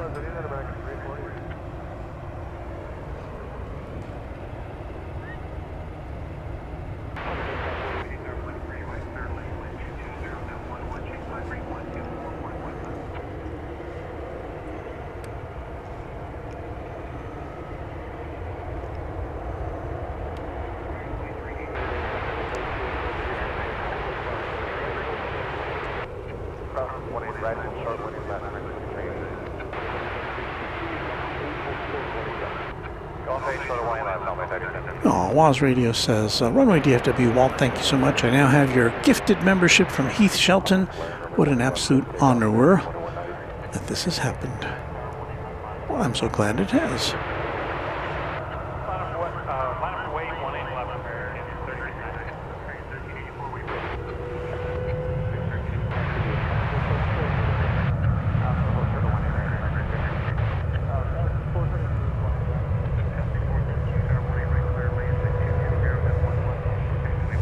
Plane is in pause mode while it waits for traffic to clear on 18 right. There's a plane coming in from Harlingen momentarily. You might be able to see it here in the background. There it is. There. Golf 8, ground 85 on 3772.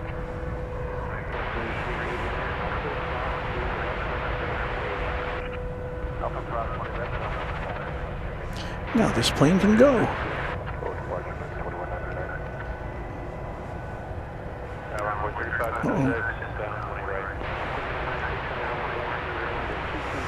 Here's what happened. The picture just went off. I shut off the camera. I didn't mean to. I had there are concentric dials on on this camera to turn it on and off and to zoom it in and out. And I hit the turn it on and off button instead of the zoom it in and out button.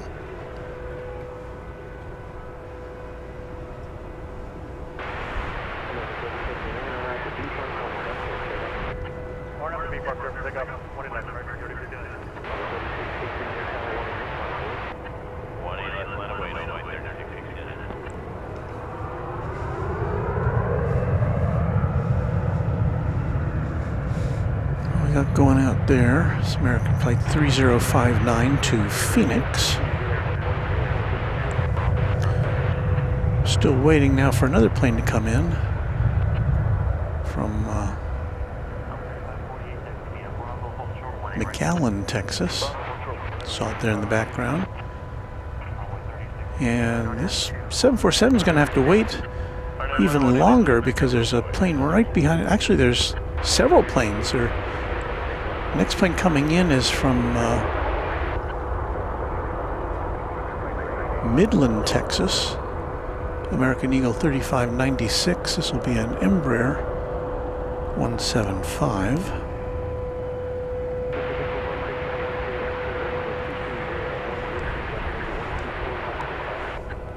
So the 747 cooling its jets while it waits for the incoming traffic to clear.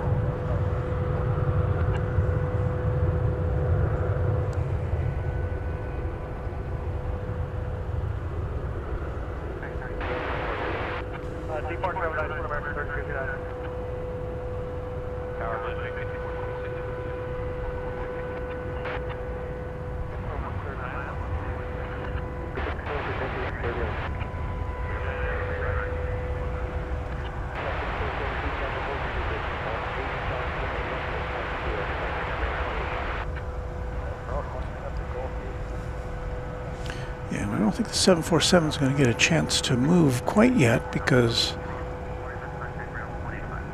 there's another American Eagle plane coming in from Santa Fe, New Mexico. And this will be a CRJ 701ER.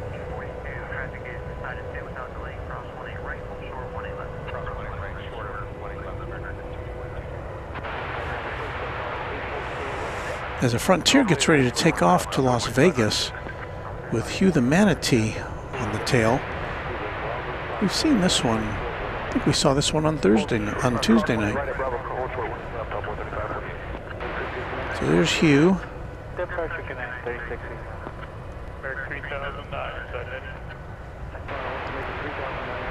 Always good to see Hugh.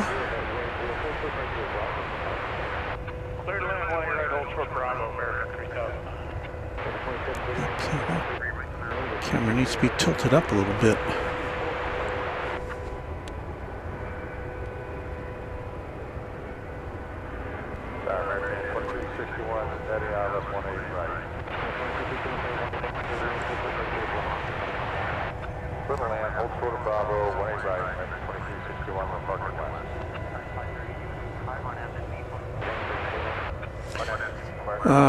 Flight 3885 going to Las Vegas is this one.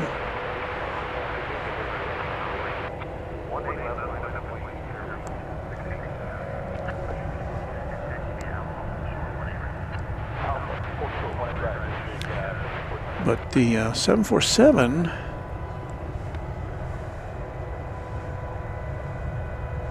still not able to take off on account of American Airlines Flight 3009, which is about to disembark from Phoenix, Arizona. It'll be an Airbus A321. Can you believe it?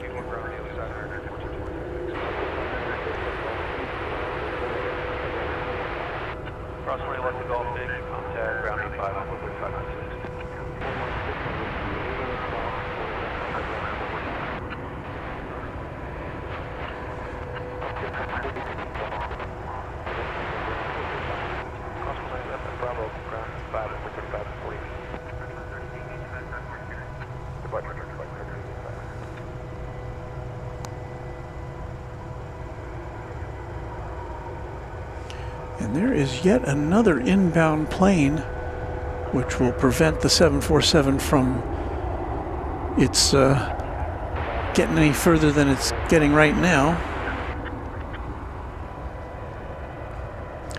As we see Spirit, flight 1678, about to take off to Los Angeles. It's an Airbus A320neo. Our first lemonade plane of the night.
The American plane that just landed was flight 2361 from San Diego, California, the Airbus A321.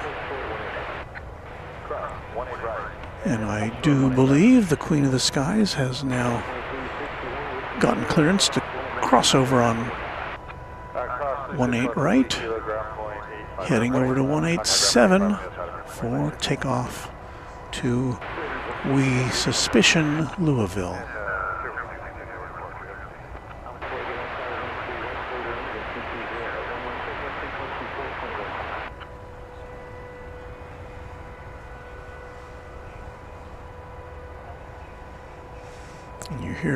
You may hear in the background the whine of an air start coming from the direction of UPS land.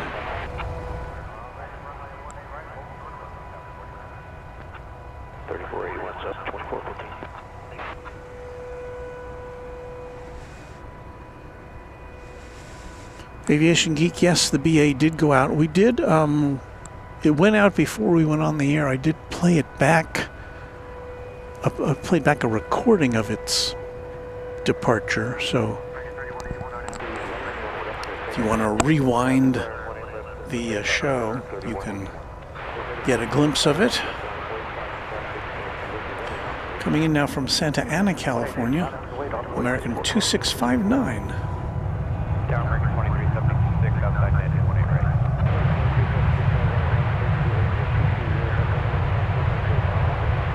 737-800.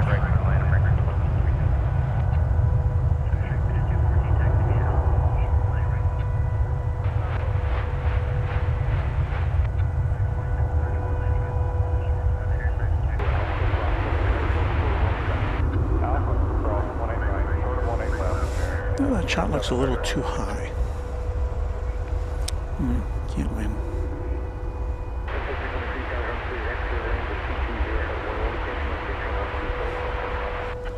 But we're waiting for the 747 to take off. I don't think it's quite gotten its turn yet.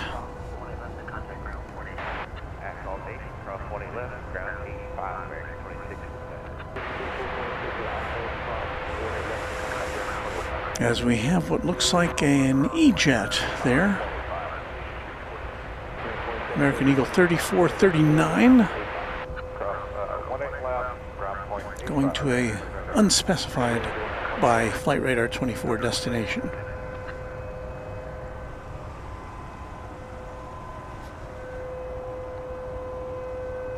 Rachel Dally Hug says good evening, everyone.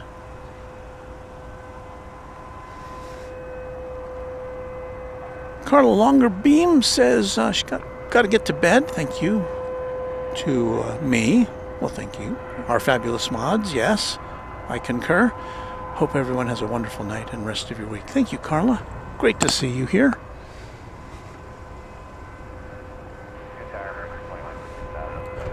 Tony wants to know if we've got any other 747s other than the one we are looking at partially here. I don't believe so. If we were here till after 11 o'clock, we might be able to catch a cargo lux coming in from Anchorage, but we will not be here that late. We've got a cutoff time of about 10:30, so we can pack things up before we get in trouble with sprinklers. Even though it rained here last night, we got a pretty good rain, good soaking rain.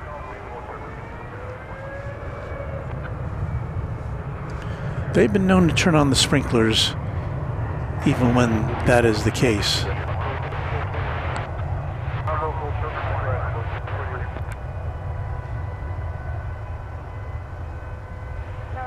So arrival on Airbus A321 from Las Vegas, flight 2376.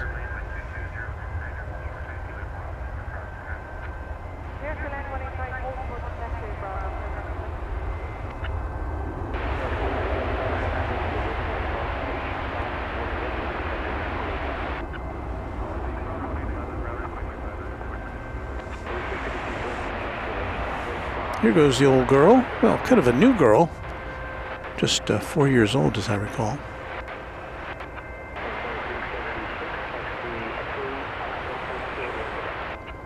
Echo Alpha, hold short of 18 left, American 2376.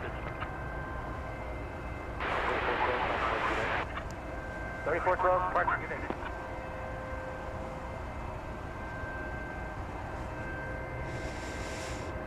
Tony wants to know when the next Airbus A380 is scheduled for DFW. It should be tomorrow afternoon around, I think 3 o'clock is when the British Airways flight comes in from London.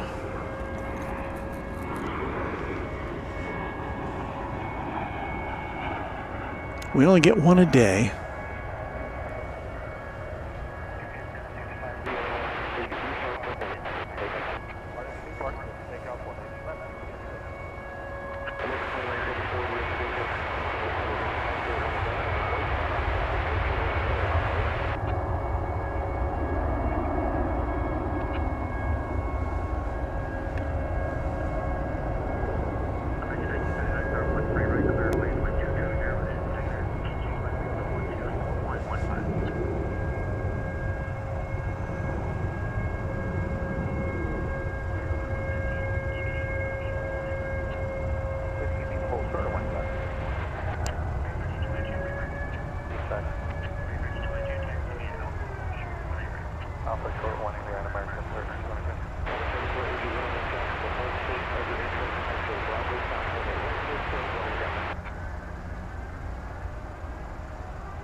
Cross 1 right, hold short 1 left, and Bravo. American 2115, Whiskey Lima, cross 1 left, and contact ground 185.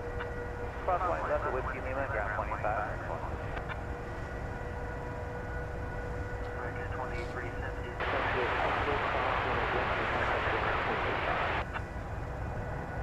Echo Alpha, cross 1 left, 0.85, American 2376. Tower American 2405 is Netty for 1 right. 2405, 1 right, clear, lead, wind 220 at 10, hold short, taxiway Bravo for crossing. Little land 1 right, hold short of taxiway Bravo, American 240. Tower American 1939, just letting you know we're on 165. Clear, clear, man, 1 turn.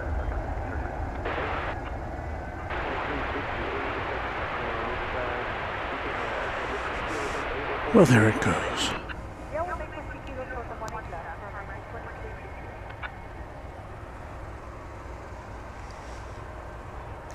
Got another UPS A300 getting ready to depart.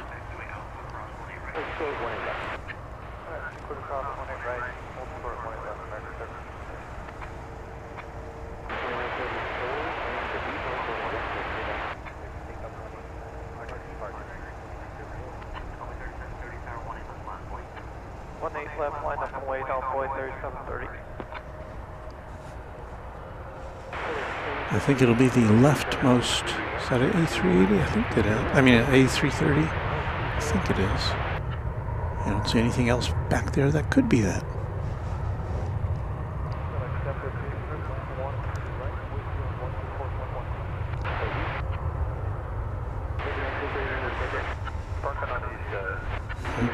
The random spotter Luke says, you haven't had to bring the SAMU with you for a while, Runway DFW. SAMU was our attempt to evade the sprinklers, the sprinkler avoidance mobile unit. I'd almost forgotten what that stood for. But, yeah.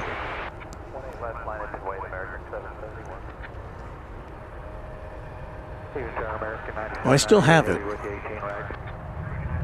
But I've kind of compartmentalized things now. All of our cameras, except are wireless, except for the one that you're looking at here.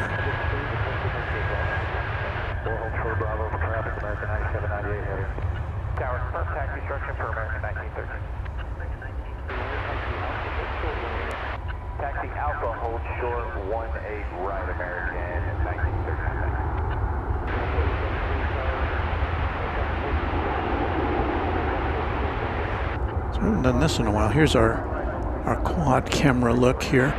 So the camera 1 is on the upper left-hand corner there. That's wired in. The one on the bottom right is our secondary main camera. That's wireless. That's a real camera.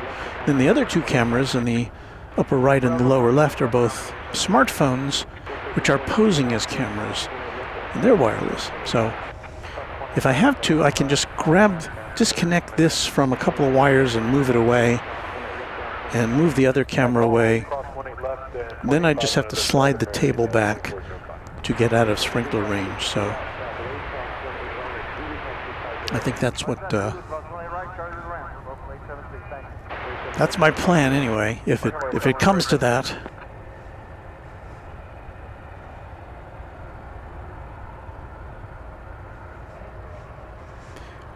We've got a Dreamliner coming in from Los Angeles, flight 9798, American Airlines, 7878 Dreamliner. So shall we get our camera looking in that direction?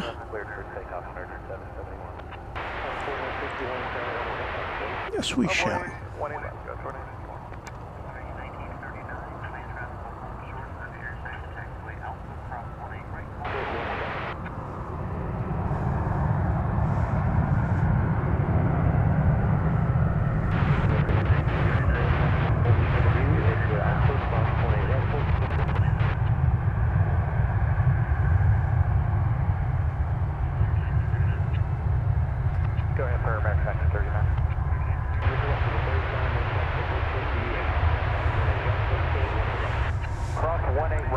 A silky smooth touchdown.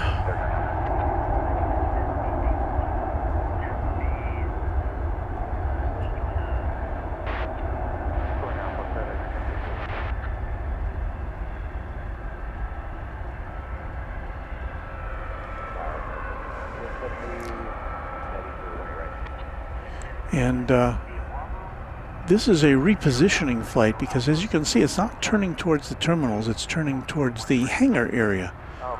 And that should have been a giveaway with its flight number, 9798.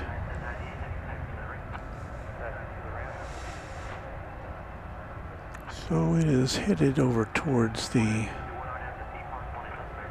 American Airlines hangar here on the west side.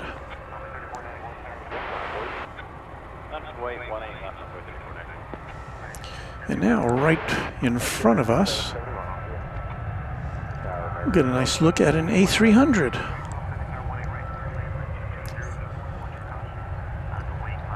I do have to say that Flight Radar 24 has not been very helpful with its destination information for UPS flights tonight. It's flight number 5780, an Airbus A300, but don't know where it's going.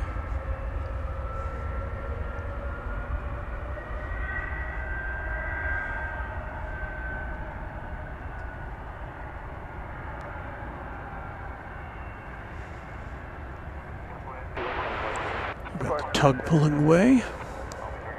So this will be on its way shortly.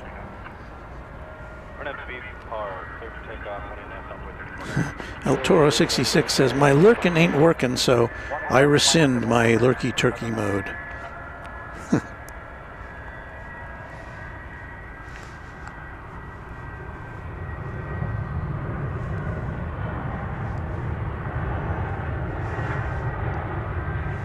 I see we've got some kitty talk going on here.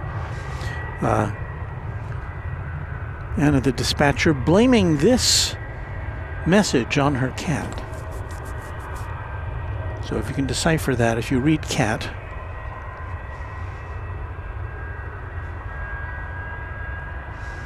Gavin Hamilton says, I speak kitty, so I fully understand.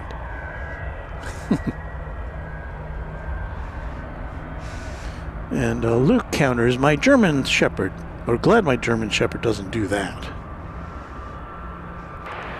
Yeah, but you gotta take German Shepherds out for walks. Kitties can take care of their business.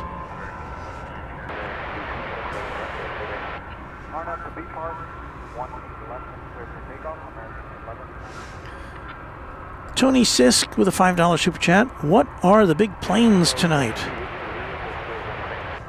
Well, you're looking at a wide body right there, of course.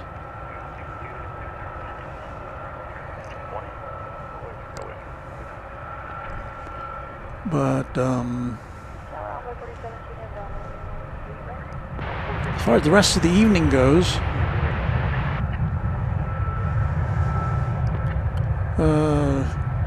there should be an American flight going out to London Heathrow shortly. A Dreamliner.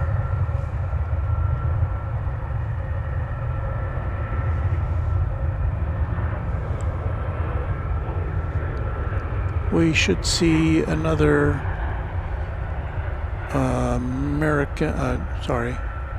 UPS.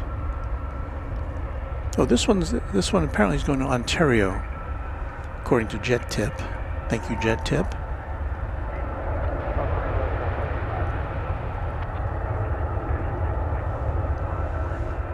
We've actually got an unusual. Let me see if we can see it here. We have a FedEx plane that came in from Alliance Airport, which is just about, well, it was a 21-minute flight. I think that's the flashing, well, yeah, there it is there. It's a FedEx 757. That is a 37-year-old plane dating back to 1987. It came in from Alliance Airport, which is another FedEx hub. And FedEx also has a hub here at DFW, although it's on the east side of the airport. We hardly ever see FedEx flights over here on the west side. This flew in over on, it landed on 13 right, which is the crosswind runway, which is out of our sight as far as arrivals go. But I'm always intrigued to see a FedEx plane here in our sights. Especially a good old 757 of a certain age.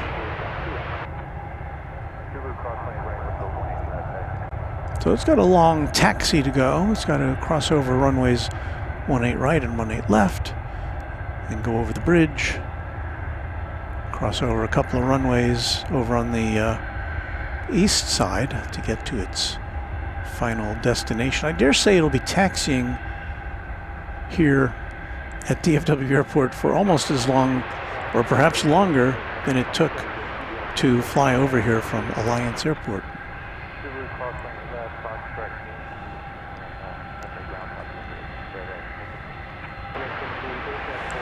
And if you're just joining us, if you expected us to jingle this plane with its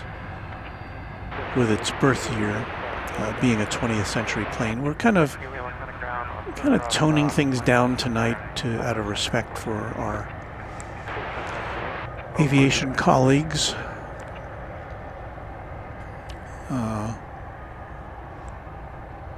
Many of whom, well, I think everybody in the aviation community is mourning what happened last night. Of course, this is the home of American Airlines, which was the parent company of one of the two aircraft that went down in D.C. last night.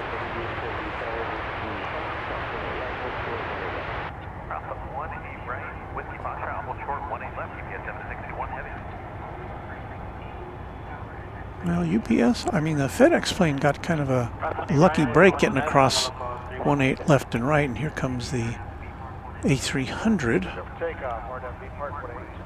which is on its way for takeoff. 20 left, line up way, American 2303.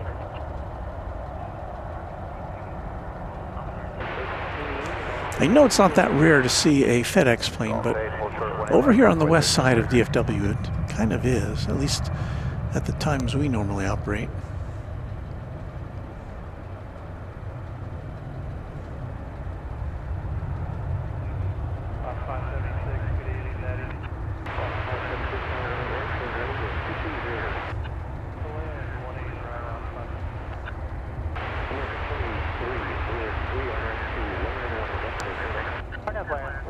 Clear for takeoff, American 2303.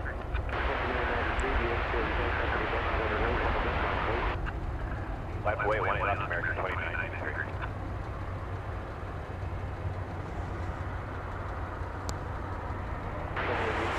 I think we'll get in position to see an Alaska Airlines plane coming in. We haven't, I think we've seen an Alaska plane tonight. We like to bring you the full range.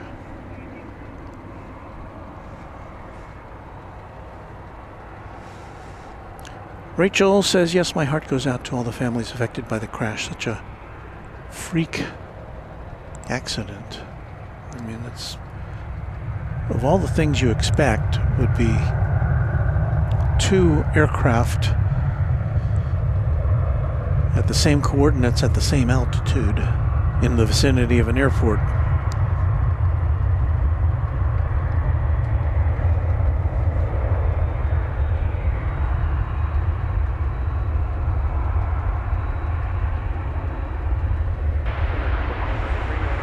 All right, let's check out the aviation stylings of Alaska Airlines here.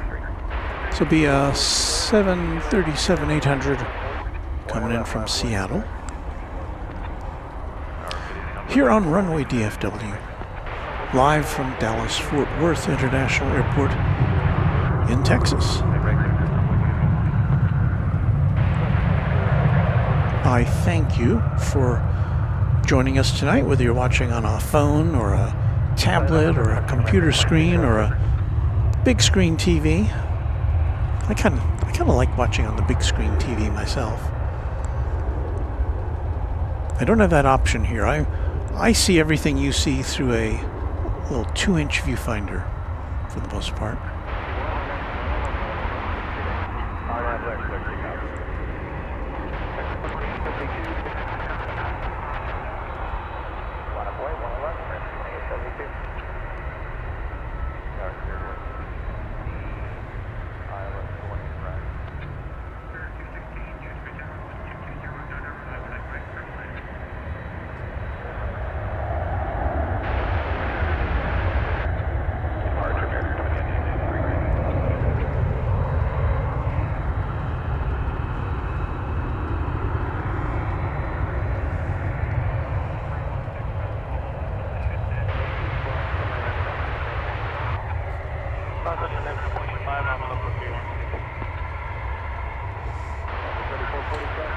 Look, the random spotter says 737 is a narrow body, and many of those go out all day long. There is a 7879 Dreamliner in an A350-900 going out soon to Brisbane and to Nadi, respectively.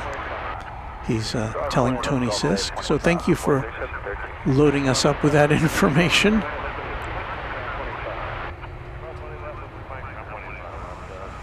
Next arrivals here on the west side will be American Flight 3440 from Wichita, Kansas. Of course, that was the origination point of yesterday's tragedy. I can hardly even say that without choking up.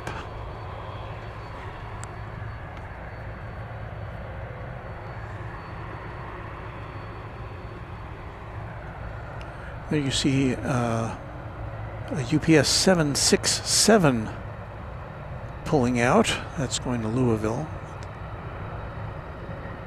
A 28-year-old plane was that. And it too will be taking off here on the west side.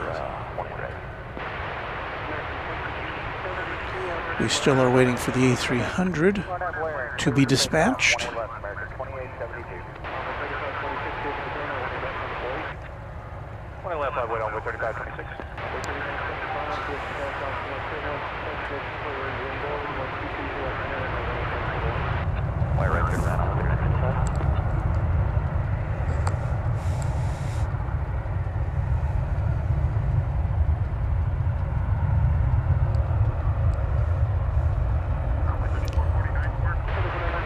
We've got a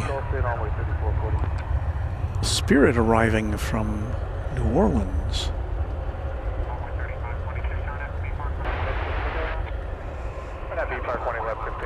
This will be flight 216.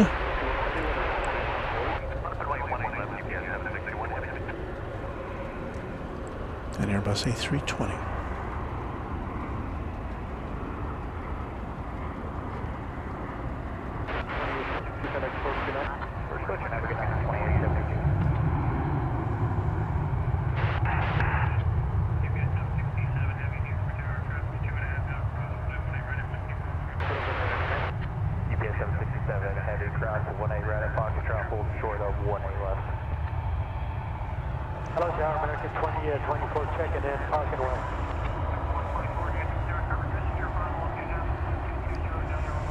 I think it's time for the A300 to take off, finally. Okay, one airline clear to land and we are slowing down, American 2024.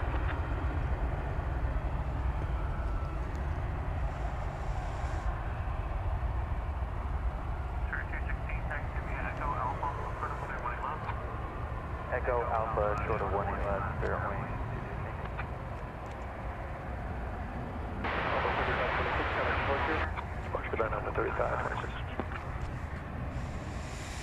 Want to get up, go ahead? Wants to know, does anyone know how to find out why a passenger plane diverted to its origination after doing circles? Last night, American 4958 returned to San Jose?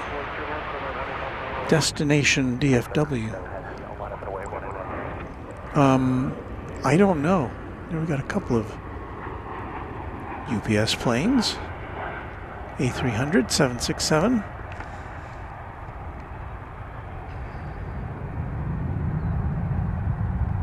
Yeah, I hadn't heard about that one. That does happen, and you know, most of the time we never know what happened when those things occur, unless somebody who's on the plane is tweeting about it.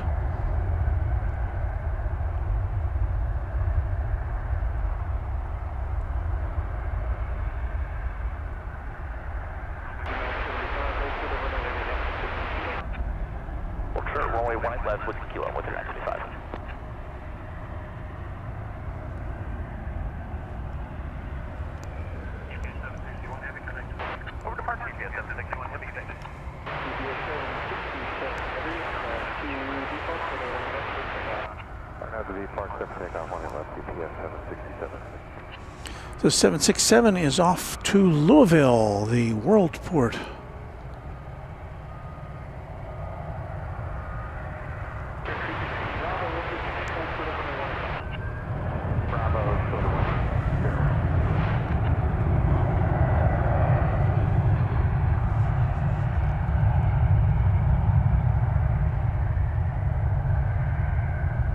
An American Airlines special heritage livery.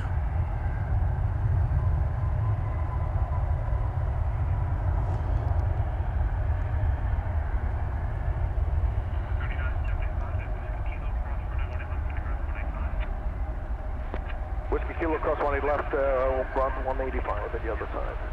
139.75. Cross 20 left, off, So coming up in the next few minutes, we should see American Airlines going out to okay, cross 20 left and Whiskey Lima, ground 85, American 2024. Australia, and Fiji Airways going back to Nadi. I got Bravo cross 20 left, and we're going to Delta 16, 216. Oh, I'm sorry about that. I want to make a taxi all the way down there. Sir, 216 cross. So American Flight 7 to Brisbane is now on the move. GPS 767, have a good night, sir.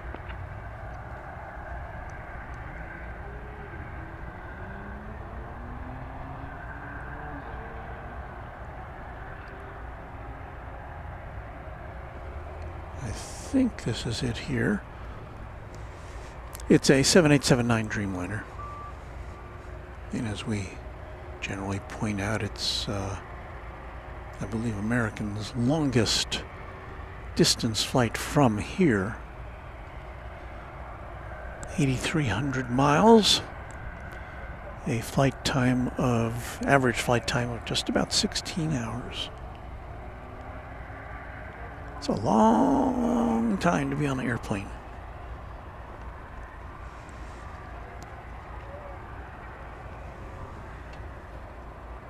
And the random spotter says, love that U.S. Airways retro livery. Yes, that's what we saw just a couple minutes ago. That kind of distracted me from that 767 takeoff.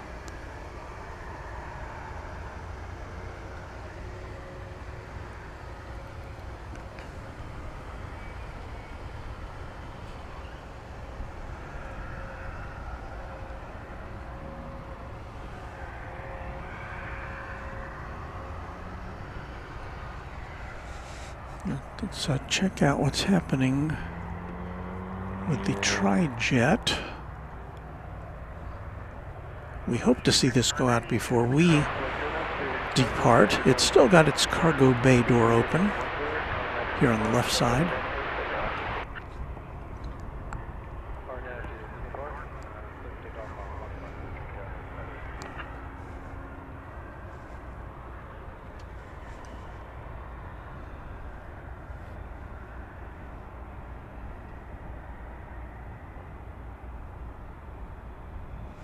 El Toro 66 says, I'm on a new Acer Aspire laptop. I'm having trouble acclimating to the 1080p HD resolution.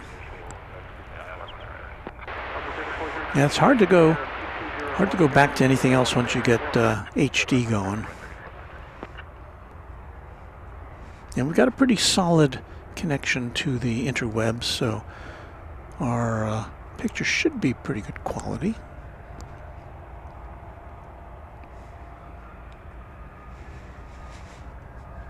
So we peek in at the cargo operations here.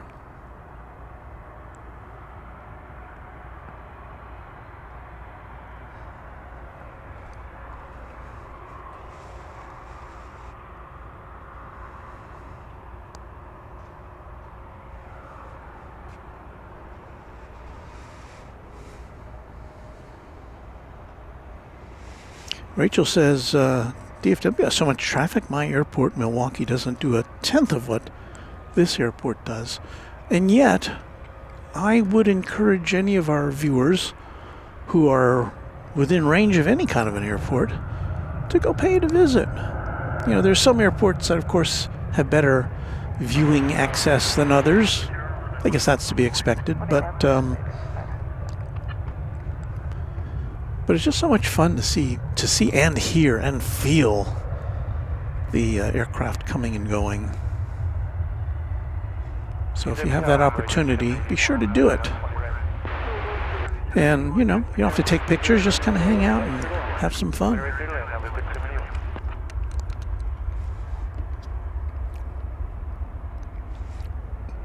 Our channel member Tanman3880 says nighty night all.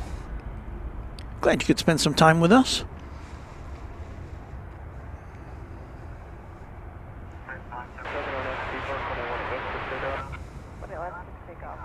Luke says, I've tried to moderate from my phone. Very difficult. You can't at anyone. And that is true. I know that Mrs. Runway DFW has the same issue. We were talking about flight times. Rohit says, tell me about it. I did Dubai to Houston, 16 hours and 20 minutes. Hoo-wee.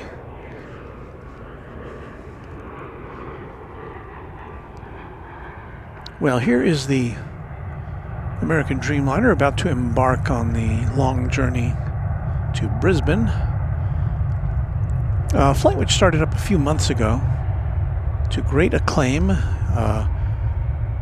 Down there in Brisbane, they really did it up with coverage online that the airport arranged with the help of plane spotters.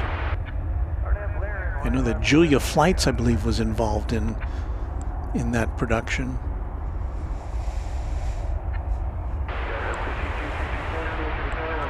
Which had a follow camera on a taxiway adjacent to the runway, watching the plane, following the plane as it landed. That was pretty cool. This is flight 2071. American Airlines to Querétaro in Mexico. It's a Airbus, not an Airbus. It's the other one. It's a Boeing 737-800.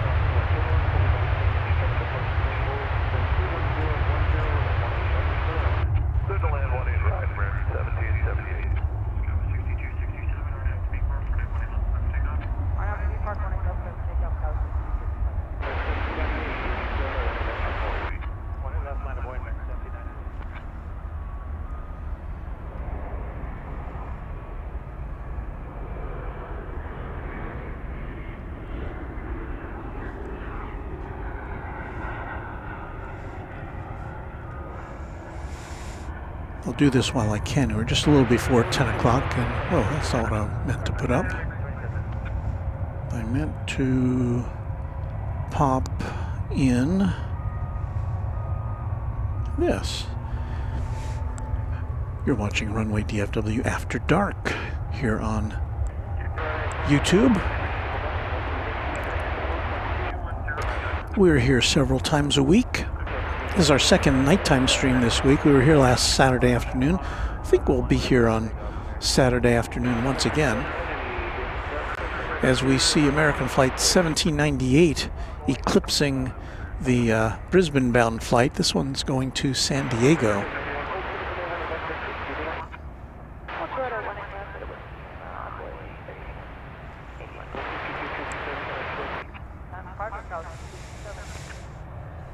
An Airbus A321 is this plane going to San Diego.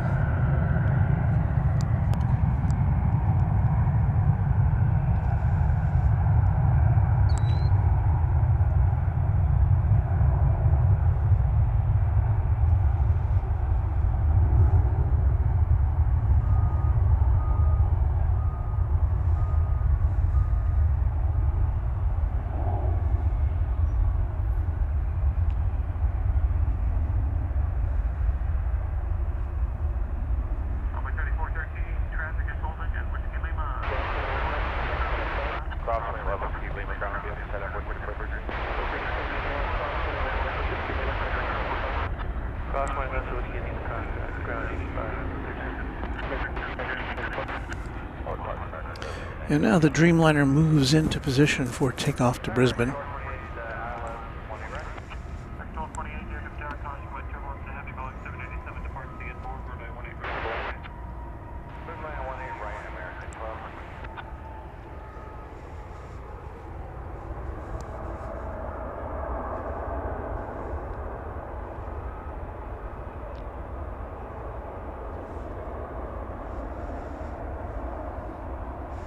JTB Airliner 320 says, fun fact, in 2010, American Flight 7 and 8 were the flights from DFW to Honolulu and back. My grandmother flew those. I've always been fascinated with flight numbers. And my recollection was from the olden days of flight. The low flight numbers used to be reserved for the most exclusive international flights, as we see Fiji Airways flight 891 headed our way for takeoff. 18 left, clear for takeoff, American 7 Heavy. American Flight 7 to Brisbane has now been cleared for the old takeoff. Wait, 18 left,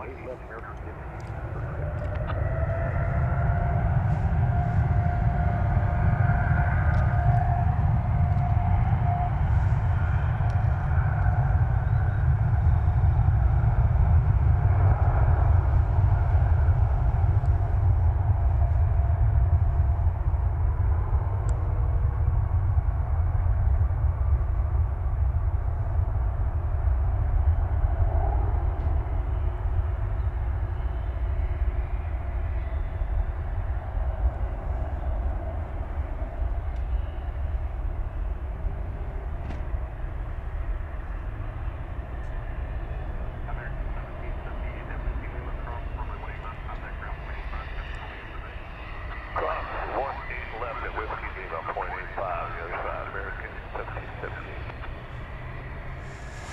So we wish all of you a safe flight indeed.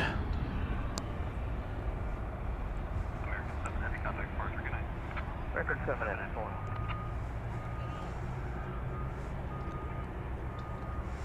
And here now is the Fiji plane. It's an A350-900.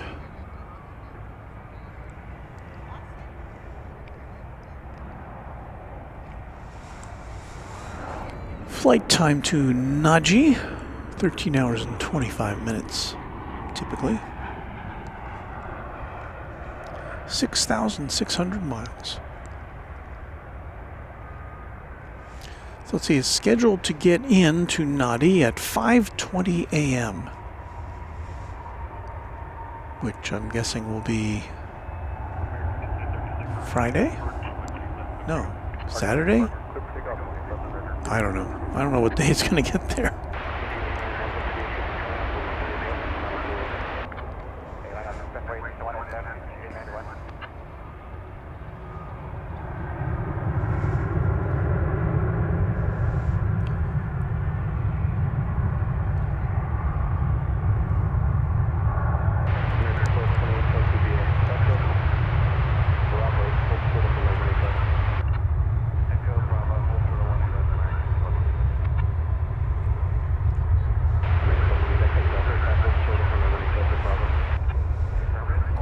Rachel is a fan of the tail of this plane.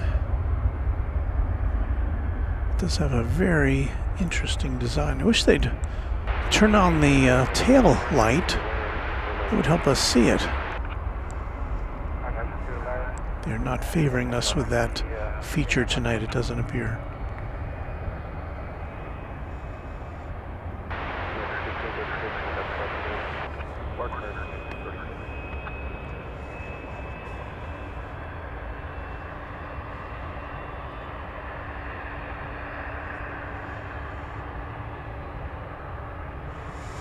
It's a 6-year-old aircraft headed across the Pacific.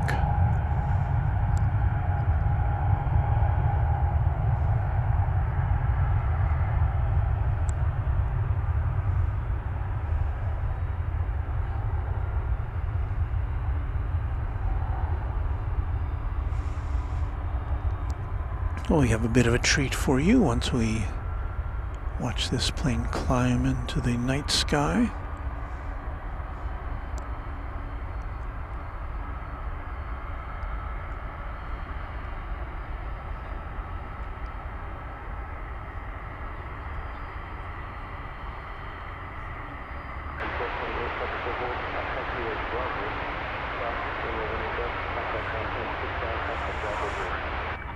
Bit hazy once it gets up there, isn't it?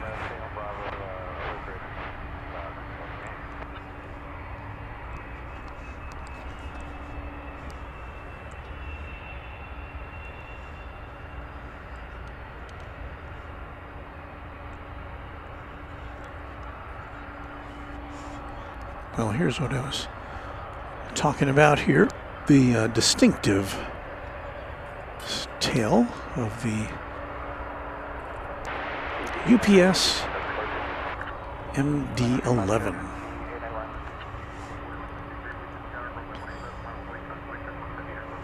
It's flight 753. It's going to Rockford, Chicago, or Chicago Rockford International Airport.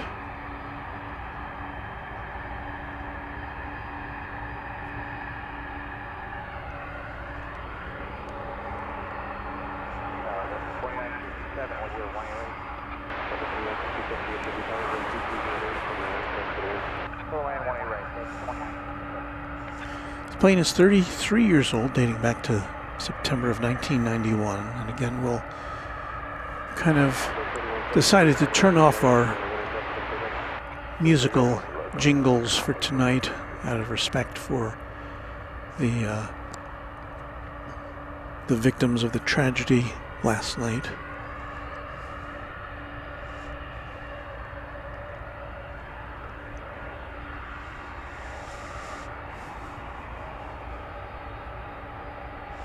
Take a break, says Amazing Channel, loving the feed, watching here in Sydney.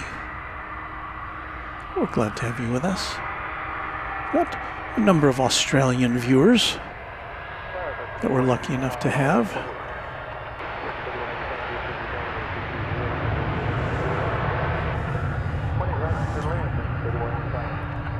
Got a bit of a tilt on this tripod, don't I?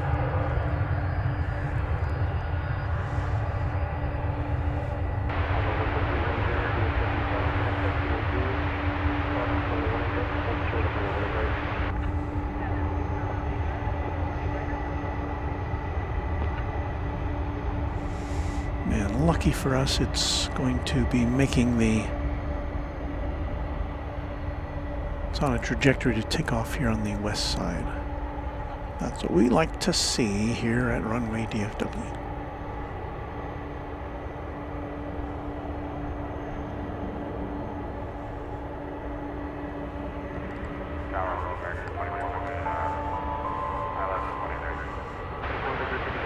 Tony Sisk with a $5 super chat. Walt, or well, I'd love today's video, Walt. When are you doing your next video? If I had to guess, it would be on Saturday. I think we've kind of stabilized on Saturday afternoon as time for us to get on the air.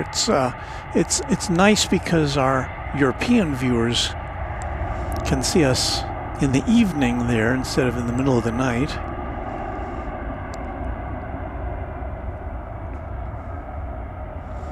And I don't think there's any Super Bowls this weekend, so I guess we won't be competing with that. Well, I know Super Bowl's on a Sunday anyway.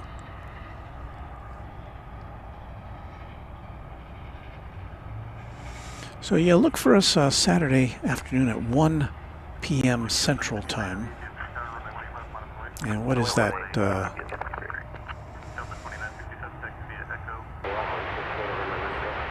1700 or 1800 UTC.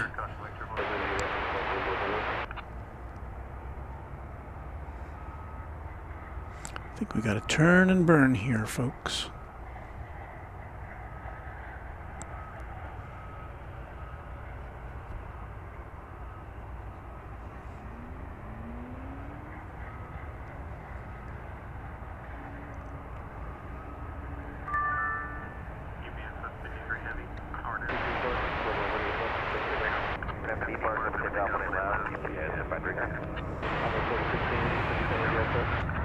Yeah, we're ready. I'll know you at 42.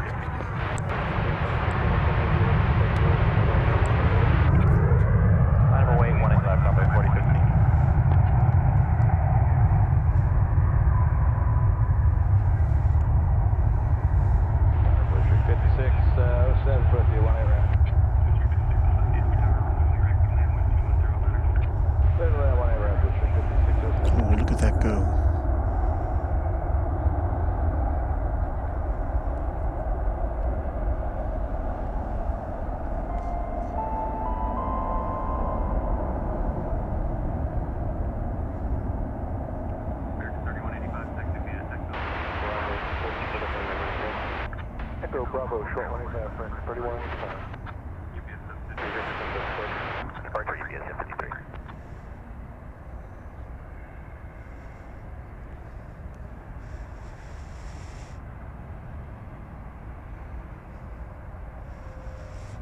Yeah, not the clearest night once it gets up in the sky there.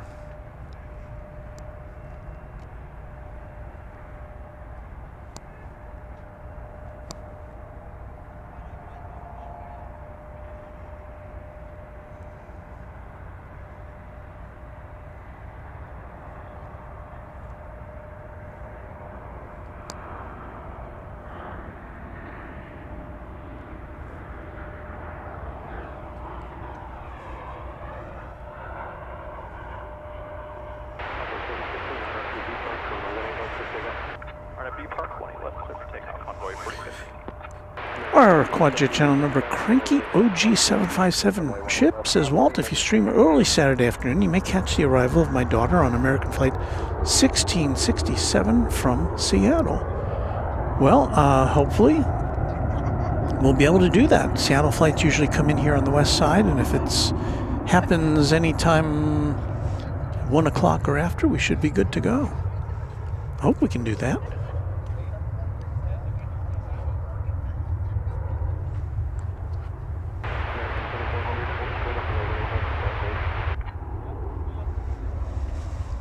So we now are down to just one UPS aircraft here.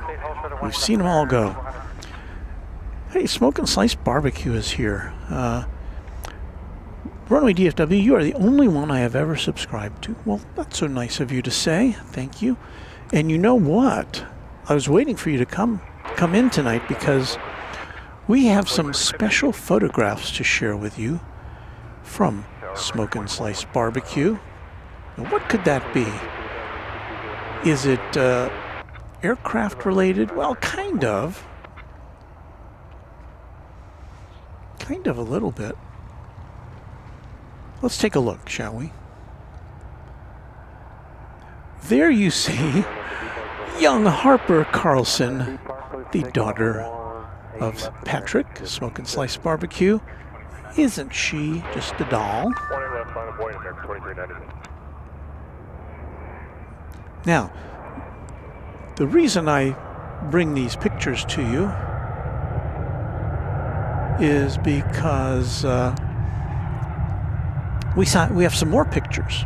This one in particular. And there's Harper watching Runway DFW. Can you believe it? And well, we can't see her eyes, so she's either sleeping or she's very interested in Runway DFW. I prefer to think the latter. But there's Harper, and one more picture that Patrick shared with us. The whole gang, big brothers. They look so proud of their little sister. So thank you, Patrick, for sending those photos to us. I really like that. Echo 3, Echo Bravo, hold short 18 left. Especially this one.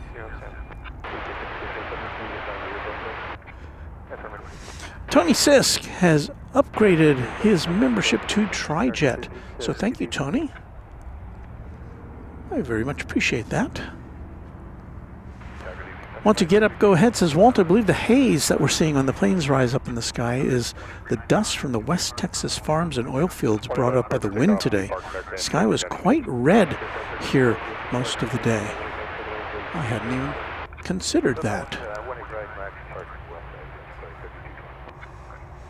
Got American, well, let's see, American Flight 2427 arriving from San Francisco is next on our docket. This is a 737-800.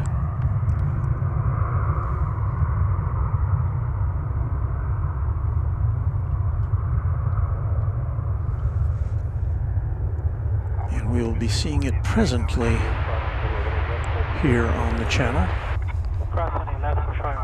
Kind of winding down here. I don't think we've got anything major on the docket that we haven't seen. I'll double check.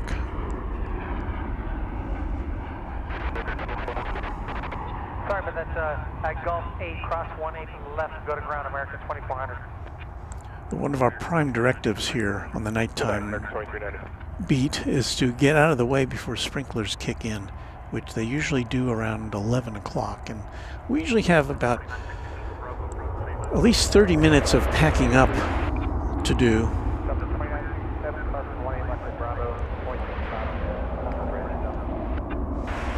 MR Rice saying good night. Thank you for another great show. Bye to all as well. Good night to you, MR. Thank you for tuning in. Always good to see you here.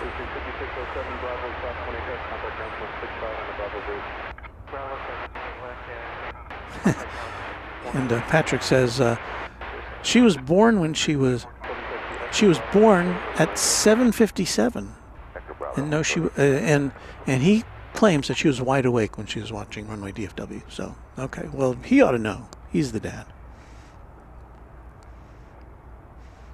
Lots of adorables and everything like that.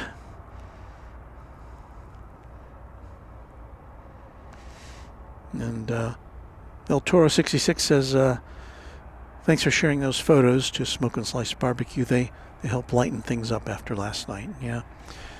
Last night was a bummer. And, you know, we're still kind of all recovering from the impact of that. So let me take a look here at what we've got coming in. Well, we've got Frontier. This will be flight number 3212 arriving from Los Angeles. It'll be an Airbus A321 of the Neo variety.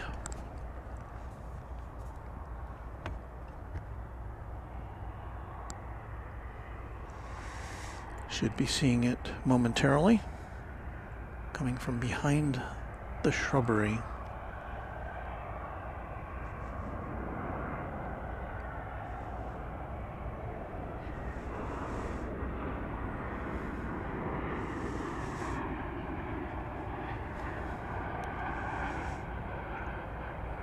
And what do we have on tonight's tail?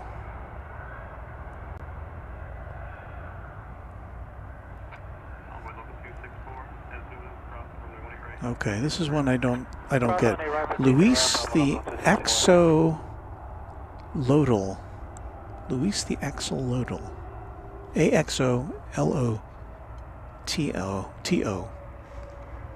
I have no idea. Not even a clue. I'm looking at the playback here.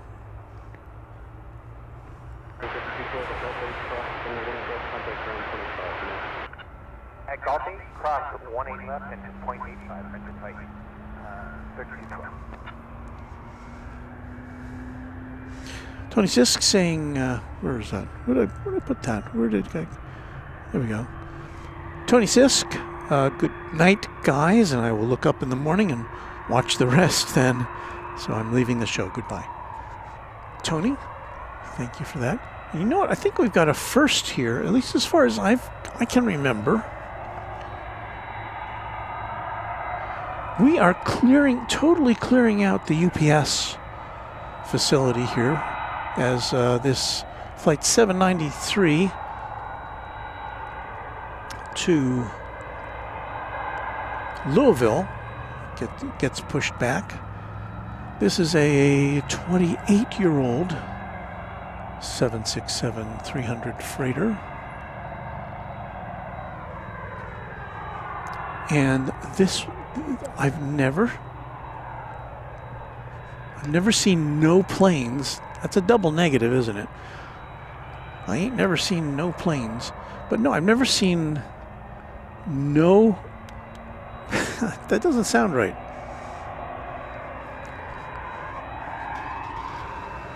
But when this goes, there's not going to be anything to do over there. There's no more planes. Now, there'll be planes coming in overnight.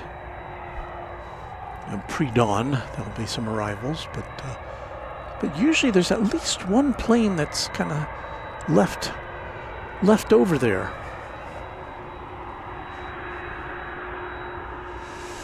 Teresa, channel member, says, great show as always. Well, thank you so much. Anna, who we saw earlier with her husband. Good night, Walton, everyone. Good night, Anna. And again, we're all sharing in your loss. Anna knew a flight attendant who was on board that doomed flight last night. Our friend, Sarah the Real Deal, Quad Jet channel member, says, hi, hello to you. Sarah, up there in Boston, you're up late tonight. And Anna says, thank you for providing me some comfort. Well, I think we're all kind of giving each other a virtual hug on a night like this, at least those of us in the aviation community.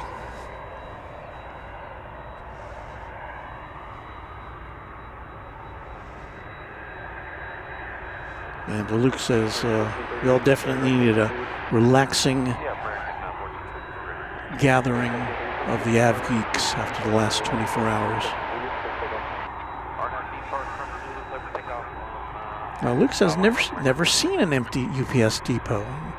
They're not being evicted or anything, are they? They're not going to turn off the lights and that's it. I don't think so. No, they have planes scheduled to come in overnight. Chip says, good night, everyone. I've got an early morning drive home from Houston. So, Chip, thank you for spending some time with us. And thank you for being a proud supporter. Well, I don't know if you're a proud supporter, but you're definitely a supporter of Runway DFW. Thank you.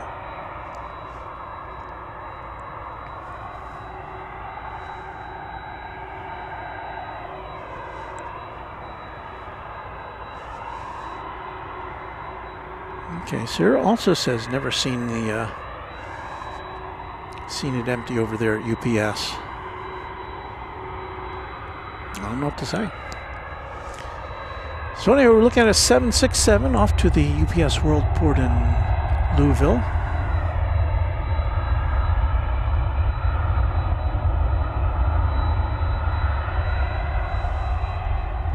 And I think after this plane makes a departure, I think we will probably head out. I don't know what to do tonight about the chatstravaganza. I don't think I'm going to play any music, so the question is whether you want to have a chatstravaganza with no music and just the natural sounds of the airport and the scuffling about as I pack up. I'll leave it to you, the viewers. I guess I could put in a survey, but I don't have time to do that right now.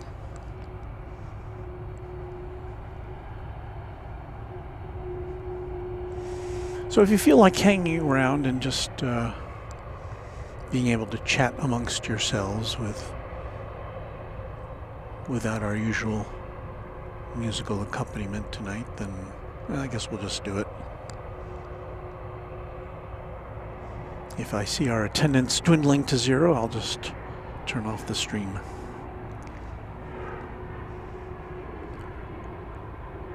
Jairo Castanon says goodnight from North Richland Hills, Texas. Just around the corner from here. American Eagle flight from Laredo landing there in the background.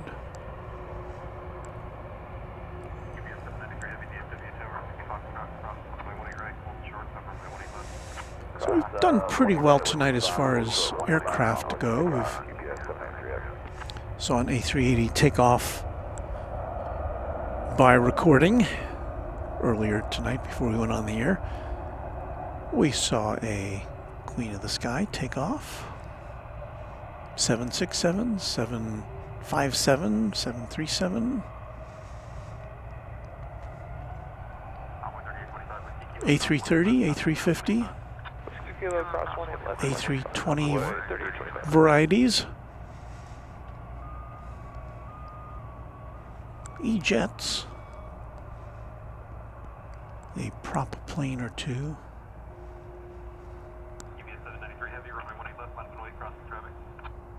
Last away, 18 left, UPS 793 heavy. This plane has a lineup and wait, as you can hear, so May not be a turn and burn this time.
It's Skip says, are we at the observation point near the UPS hangars? Yes, we are.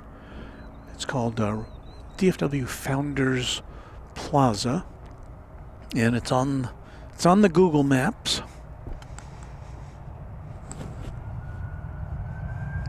And despite what Google says, I have found it to be open 24 hours a day.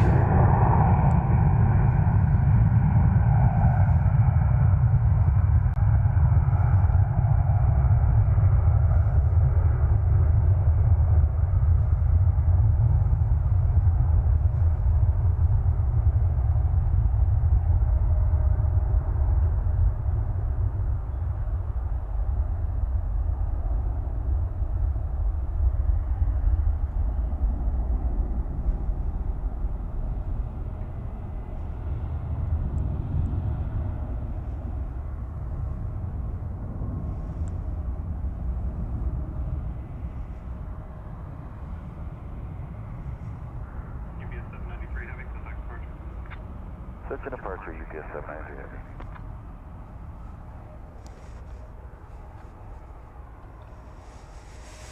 Well, and so with that, I think we're going to begin to pack things up here at Runway DFW. I would like to express my great appreciation and thanks to our channel sponsor, James Webb. Thank you to all of our mods who were here tonight, one of whom, Anna the Dispatcher, was here in person. I think you do such a great job keeping things on a steady, even keel here. Thank you so much to our great mods. Thank you to Kevin at Airline Videos Live for the use of his batteries. We're holding on to them until he makes the scene here again. Thank you to you, the viewer, whether you're a subscriber or a member or just a lurker. Always happy to have you here at Runway DFW with us. And so with that, and again, because of the circumstances of what happened last night, I'm not gonna play the music we normally play here for Chatstravaganza. So I think we will have Chatstravaganza. You can see me packing things up. We just won't have any music playing tonight. We'll be back to a regular broadcast. I think tentatively our next broadcast will be Saturday at 1 p.m. Central Time. So I hope you can join us for that. And until then, thanks again for watching. Our hearts go out again to our American Airlines family, to the people who perished in that awful collision at Reagan National Airport last night, and to everyone who's been touched by that incident, which includes, I think, everybody watching. So, good night from Dallas-Fort Worth International Airport. Happy contrails to you until we meet again.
go on 3704.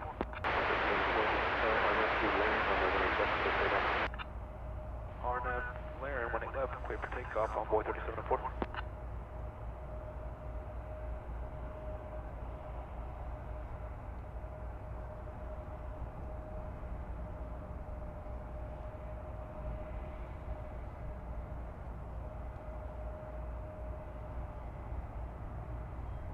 And tower, good evening, envoy 9881, ILS 18 right.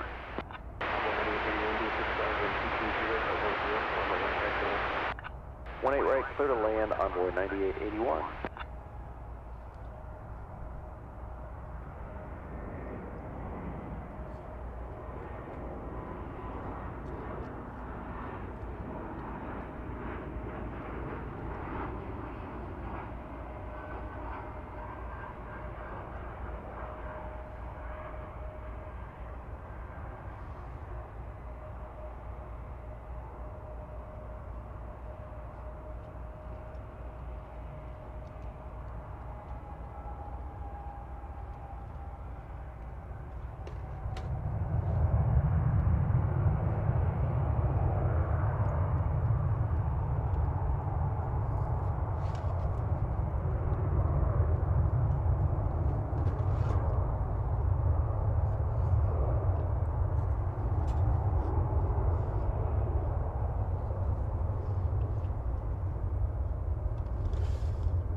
Cross 18 left at Whiskey Lima over to ground. Good day, envoy 35.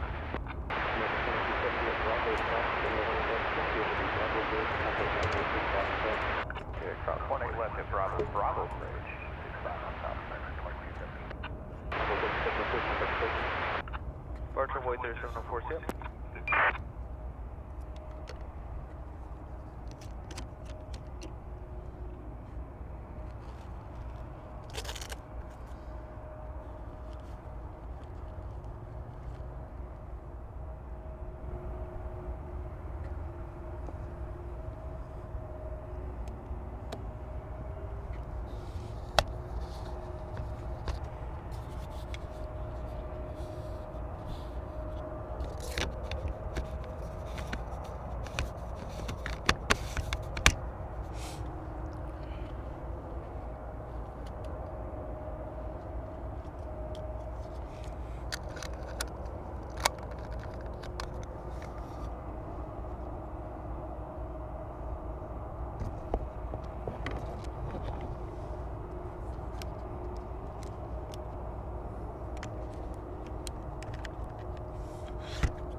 Kilo cross 18 left and ground point 85 for 9881. Have a great day.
Cross 118 radar 2 across and hold for 20 left.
Spare 18 left, projected to the clip for takeoff 80. 10 there.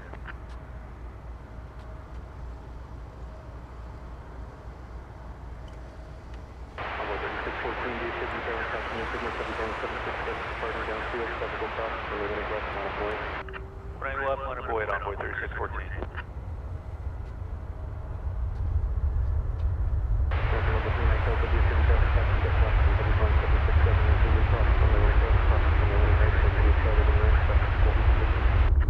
Cross 1 left, cross 1 right, Charles surrender. Local 3 Mike, jump.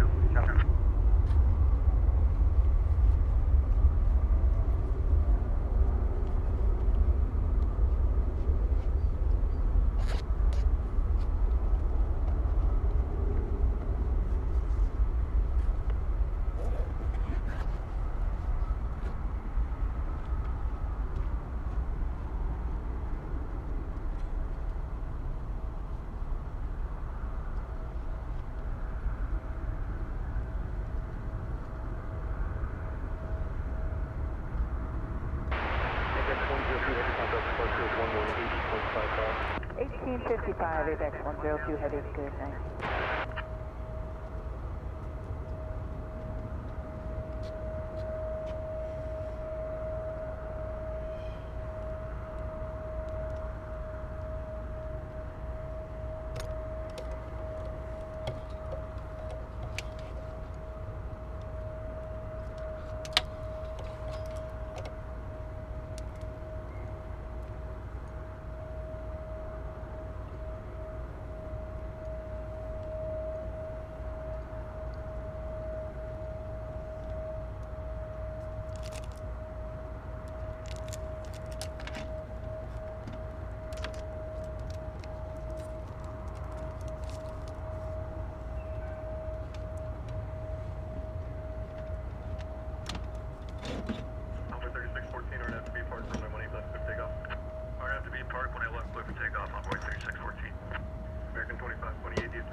Contact departure, envoy 3614.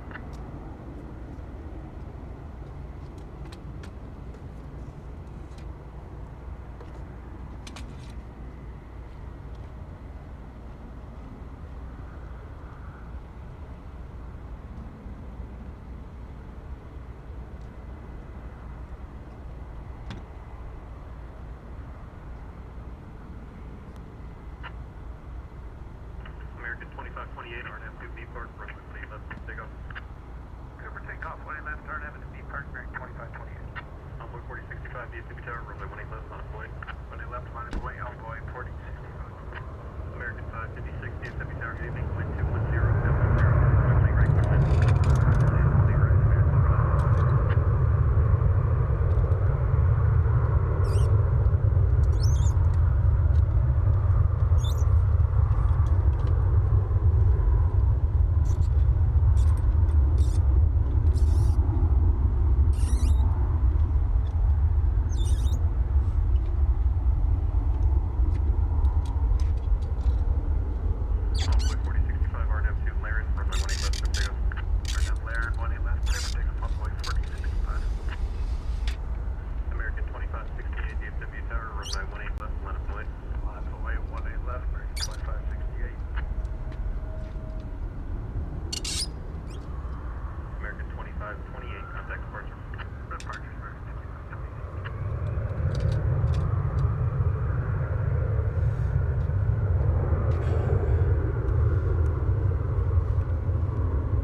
2568, RNAV Valerian, runway 18 left, clear for takeoff.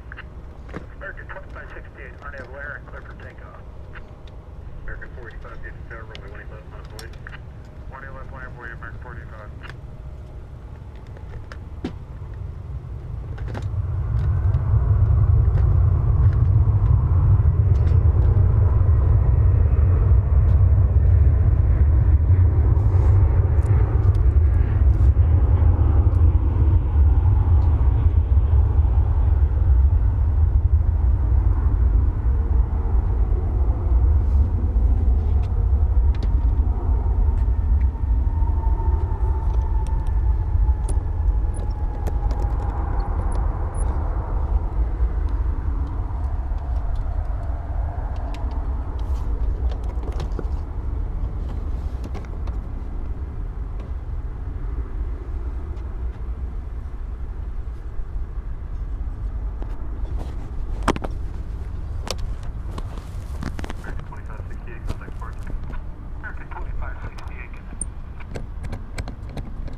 Well, it's kind of weird without the music, isn't it?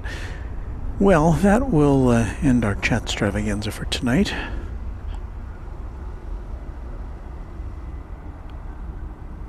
I would like to thank you, the viewers, for hanging out with us. it's kind of a weird night. Our thoughts again are with all the families who lost loved ones in the tragedy last night at Washington. We will be back with you again on Saturday afternoon at 1 o'clock Central Time in the U.S. And hope you have a great Friday. Hope to see you again on Saturday. And if not, have a wonderful weekend. Happy contrails to you until we meet again.